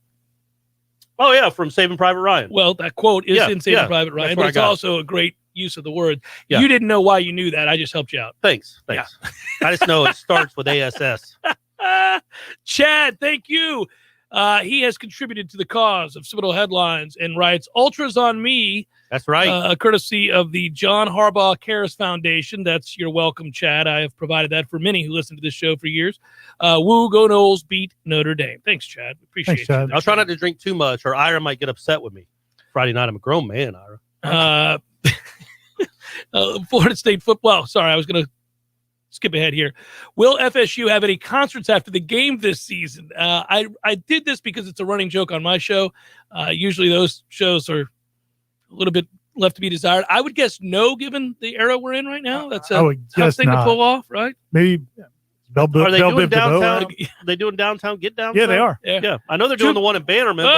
The big problem is nobody will be at that one because they're going to be here on Friday at Horizons Bar and Grill, and on Saturday there'll be a Corner Pocket. But a lot of parties that we're providing will take away, unfortunately, from the downtown Get Down. Right. Yeah, and the Warchant party Saturday is at what time? At 2:00, and it leads right into a watch party. So it is a Warchant / Jeff Cameron show. Fan appreciation. So if you're party. excited to go to the downtown Get Down and see, I don't know, Blake Owen play some country hits, you won't be doing it because you'll be at our parties. How do you know it's country? It's because it always is. Context clues, buddy. Good grief. Yeah, that's always fun. By the way, Michael writes, on paper, is Parchment our best receiver? I don't so we could talk about that, though. That's a good question. He had one practice last week that I saw where you're like, okay, that's the guy. That now you see what's going on. He's smooth. He's their best big play threat. I think so. He's the guy that can stretch the field. And he also makes really tough contested catches on the sideline. He has some stuff to him where you're like, okay, yeah, I see how he did it at Kansas. And then you also maybe see some things where like, oh, that's why he was at Kansas. So if he can put it all together, he will be a big weapon for this team. Not 1,000 yards, but a big weapon. They have a lot of guys that can do a lot of similar things, but he's the one guy that can do what he can do, which is he can hit the home run. But we love Keyshawn Helton the way he's looked. Malik McLean's probably the guy that's got the best upside over the course of his career. That guy, it's gonna be fun to watch him over 3 or 4 years. So how do we think Ontario is going to play? I think he's going to play well. I think he's going to play well too. Somebody pointed this out to me. I was talking to the other day. He came in as a defensive back. Then when he moved to receiver, really wasn't developed those first 2 years because of the coaching staff that was here. In the 1 year, they didn't even have a receivers coach, or they had a receivers coach. They only had 9. Anyway, but he wasn't really David developed. Kelly on the flight. You want to do it? And that's the guy that coached Wilson. It was a tubby. But that literally happened. And then last year he was a little bit banged up. So they feel like this is the best. This is the first time we're getting to really see what Ontario Wilson could do. I think he's going to have a nice year. He needs to have a nice year. They got to find some consistency there. That's a position that I really worry they don't have any one guy that they know they can count on. Maybe Keyshawn, maybe now that he's explosive and healthy again. But again, he's the kind of player, as you correctly pointed out. I mean, he's a smaller He'll be guy. in the right spot. They'll be in the right spots, though, and they've played a lot of football. So those two will be in the right spots. Has to be a level of trust and consistency at the position, because I think that's the problem with the younger guys. Like Malik looks like a player and will be, but he's going to go through that roller coaster that freshmen go through. So, especially in that first game where emotions are going to be, it's going to be tough. He and Portier are guys that can catch some 50-50 balls. They have the size to do that. Mm-hmm. I mean, last year, they threw up some of those jump balls on the sideline. There was nobody. It's like a 3% chance. If that. And then next year it's Travis Hunter all day. Throwing it to him and I can't 9 times a game. Forget about it. He is playing both ways all day, every day. What could he do to Bishop Sycamore? Yeah, that's Collins Hill should play 7 on 11 against that team, but Travis, see if they make it even. That's what IMG should have done. We'll get a final couple questions here before we wrap it up in a moment on Seminole Headlines. Hey guys, it's Greg Tish. It's summertime. It's grilling time. But with a grill that just won't light, you're just going to end up with the summertime blues. Yeah, blues and barbecue go hand in hand, but if you get a custom outdoor kitchen built from Hearth and Patio, you'll feel like a rock star every time those flames kick on. They also sell a full line of incredible high-end grills like Fire Magic, Blaze, and Broil Master, all designed to deliver the ultimate in beauty, performance, and durability. Everything you need to elevate your grilling experience can be found at Hearth and Patio. In fact, anything related to fire can be found at Hearth and Patio. Fire pits, gas lighting, indoor and outdoor fireplaces, wood stoves, and even custom-built pizza ovens. Go see for yourself. Check out their services and products online at hearthpatiotallahassee.com. That's hearthpatiotallahassee.com, or give them a call, 850-727-4282. That's 850-727-4282. At Hearth and Patio, they keep the home fires burning. There's fun to be had every night at the Corner Pocket. Take home prizes on Trivia Tuesdays and Beer Bingo Thursdays. And kickstart your weekend with Martini Fridays. Plus, happy hour runs every weekday and game day specials every time the Noles take the field. Watch all the best games at the Corner Pocket's Vegas wall, featuring 560 inches of flat screen TV heaven. Oh, really? The best food, the best drinks, and the best place to watch all the games. Tallahassee loves the Corner Pocket.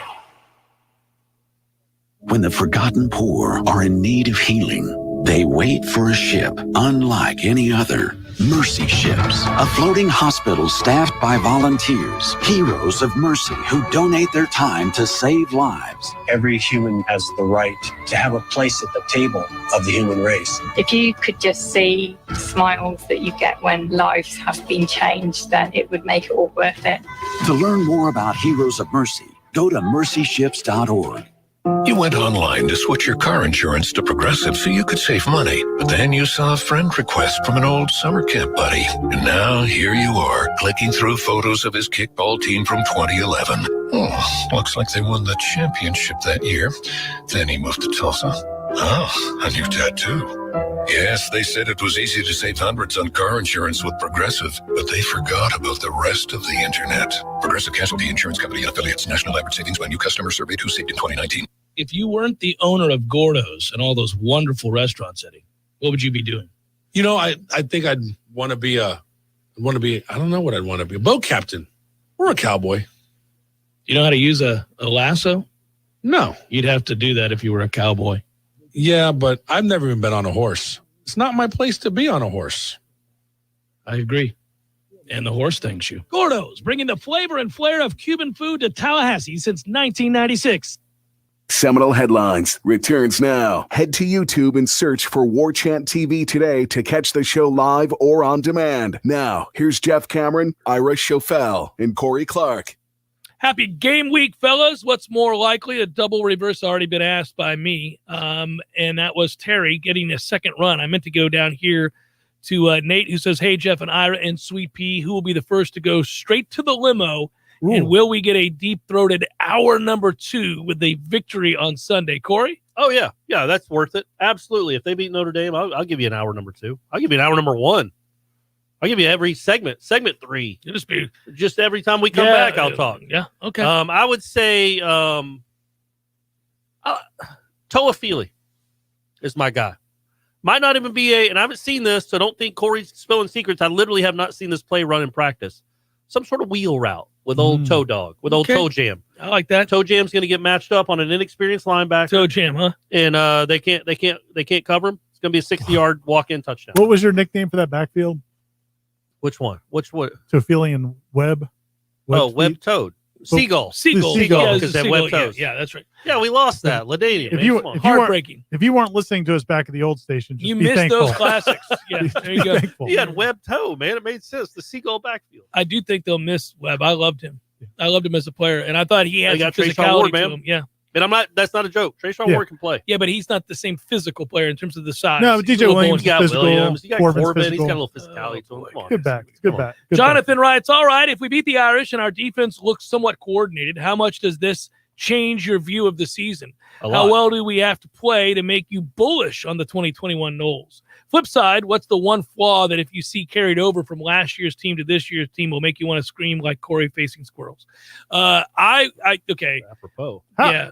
If I've they got a couple. if they win a close game, Florida State wins the game. Oh man, they're mentally tough as well as physically tough. If they win a close game, that has to happen. Close game, are you that night looking at the schedule and reassessing everything? Well, all of a sudden, 7-5 is very realistic. I mean, I think 6 and 6 7-5 would almost be a disappointment. I was going to say if you're up 1-0 with well, the win if over you Notre win Dame. 7 games, to win 7 games, you're going to have to beat somebody good. That would be beating somebody good, right? Notre Dame. To win 6 games, you could just beat the teams that I mean, and some of them are 50-50 games. There's maybe 1 or 2 where you're like, oh, they beat NC State, but you don't have to beat anybody really good. But if to get to 7, you do. If they're decent against the run, like if Notre Dame only runs for like 150 well, let me tell you yards. what'll happen. If they beat Notre Dame, I am so nervous about the Wake game because that's your season. Now, all of a sudden, cross that bridge we come to, Jeff. Listen, think about it. We're taking Snuggie So Hill. we're going to that game. If they beat Notre Dame and we're traveling up there to that game to take Snuggie Hill and to celebrate plant our flag, Florida State rebirth, they could be 3-0 at that point, and then coming home against Louisville.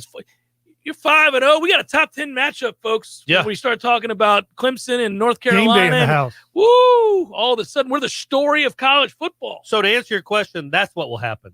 We're going to be envisioning a top 10 team in the next 3 weeks Won't if take they much. beat Notre Dame. Yeah, we'll go from, get ready for an average season 2. They could go 10-2, everybody. Yeah. They're going to be on game day. They're going to be on game day. They could be Norvell's 10-2 the truth. too. Watch out, Clemson. Don't go slipping. Don't go slipping. We're rolling into town. It doesn't take much for people to elevate hopes and dreams. We're clinging to these now. Just need them to look good. Just look better. Do something. Be Give fun. yourself a chance. I don't know. I don't know what's the best case scenario other than they win the game. I don't know if like a hard fought battle to show you that they're able to come back and be resilient, or God forbid. Because you look at that Oklahoma game that we talked about from 11, where you're like, man, look at the strides they made. They got blown out a year before. Yeah. And then they were with them in the fourth quarter. And if EJ doesn't get hurt, Kenny doesn't have to go to the hospital, maybe they win that game. But then they lost the next 2 games after that. So who knows what'll end up affecting. If you have a chance to beat Notre Dame in a close game, go ahead and do it. Go ahead and do it, guys. That's Corey's advice. That's my advice. Go ahead and do it. You don't know if you get another if chance. you beat Notre Dame, it's realistic to say that there's a very good chance that you will be 5-0 before you go on the road October the 9th to take on North Carolina. Let's go. Another game of the century in Chapel Hill, just like 97. Well, at 5-0, all of a sudden, Mac Brown, who's never beaten Florida State, starts to second guess again. Sam Howell's never beaten Florida State. All of a sudden, it's like, what are we doing here? Don't lose this one, North It will Carolina. be fun the next time we're on, and we all do our own shows anyway. You guys will be talking Monday night, right? I don't know. Oh, never mind. I guess We're trying to figure this out. Okay, week. but either way, Ira and I are going to have a show together. Yes, and it's going to usually be on Sunday nights, but this week got all screwed up because of the game. It's a Sunday night game. But we're really looking forward to it. It's going to be interesting. All the shows next week, what we talk about the quarterbacks. Won't that be fun to just talk about the quarterbacks? It'll be, and what we say about the quarterbacks, because we don't know how it's all going to play out. We don't. That'll be fun to talk about. Do we want to, and we can say this, just truly venture a guess as to percentage of time? I mean, do both of them play in this game? I mean, we're guessing now. We do not know this answer. I think they'll both play. My hunch is Jordan Travis will start. Mackenzie Milton will get a couple series, maybe in the first 1 or 2 series in the first half, and see how it goes. And maybe he'll play more. But I think Jordan is the feeling you get that this is going to be a group that just rides the hot hand any given game? Or the matchup. Yeah. The matchup. Like, I was talking to somebody. Like, I do a lot of talking and don't remember who I talked to. That Miami game from when Willie got fired, and you ran out Hornibrook in that Miami game to get sacked 9 times. Yeah. You had Jordan Travis on the sideline. Like, wouldn't the offense have been better just to say, Jordan, you're going to run a zone read with Cam Akers every play? Yeah. Wouldn't that have been better than what you did? Well, Clearly. I'll tell you this. So it's a matchup thing, right? If you can't block the guys up front, maybe you need 13 back there. And there's a chance you can't. Wasn't Miami the second game last year? Yes. Yeah. So George, they lose. They got a beaten. So they had the weird offseason. They didn't really get to see what James Blackman could be. I think they were still hopeful that they could resurrect hoping against hope. his I could have career. told them. I know, I'm with you, but that's what they were hoping. They saw that game against Georgia Tech, and I'm telling you, man, because I ran into Devin Travis before the game, and he told me, he's like, man, Jordan is starting at receiver, and he's going to play everywhere. He's going to play quarterback. He's going to play running back. And he looked at me like, I don't know how this is going to go. Right. But He's playing everywhere. And so my point, and it didn't go well, obviously. No. But what's interesting, though, is after one game with James Blackman and that offense, they were like, what are we doing? Norvell literally was like, hey, this guy can do something. Yeah. We have to figure out a way to make him do something. Some Nebraska fan in Lincoln's listening to Seminole Headlines. It's like, Scott, are we going to continue with this Adrian Martinez slappy every week? Don't we have somebody that can just run around? Is Martinez Spanish for Blackman? Yeah, I mean, it's rough. What are you going to do? I mean, I think they'll both play too. And I am curious. I think you're going to see more and more of McKenzie Milton as the year goes on, because I think there's just too many days missed for a variety of reasons. And again, a lot of that might very well just be load management, trying to get him all the way back. I don't know. I'm not trying to assess exactly why. We don't know. But it's a nice curveball, man. Like either one of them, whoever is, like, as the season goes on, that may change. Maybe it's McKenzie going out first. And then Jordan. How many times Either do we get way- them both on the field at the same time in this game? Does that happen? I bet at least 5. I would say 5 snaps. Okay. This game? This game? I was going to say once. I'll say a couple times. Yeah, Okay. like, So right there, we covered our bases. Good job, Corey Clark. Good we're job, done. Irish Fell. Yeah, we are. Good job, Tom Lang. Good job, Director Matthew. You guys, we appreciate it. Come Thanks see to us each and every one Friday. of you. As always, come see us at Horizons Bar and Grill on Friday. Looking forward to it. 5:30. No autographs, clearly, but we'll post. Also, you're not allowed to look in Corey's eyes. Right. It's a big part And of that's it. really for your benefit. Yeah. Right, because you'll get transfixed. Yeah, that's it. So none of that. And then on Saturday we have the big party. You'll hear me talk more about that on the Jeff Cameron Show as well tomorrow. So there you go. Be well, everybody. Thanks for listening.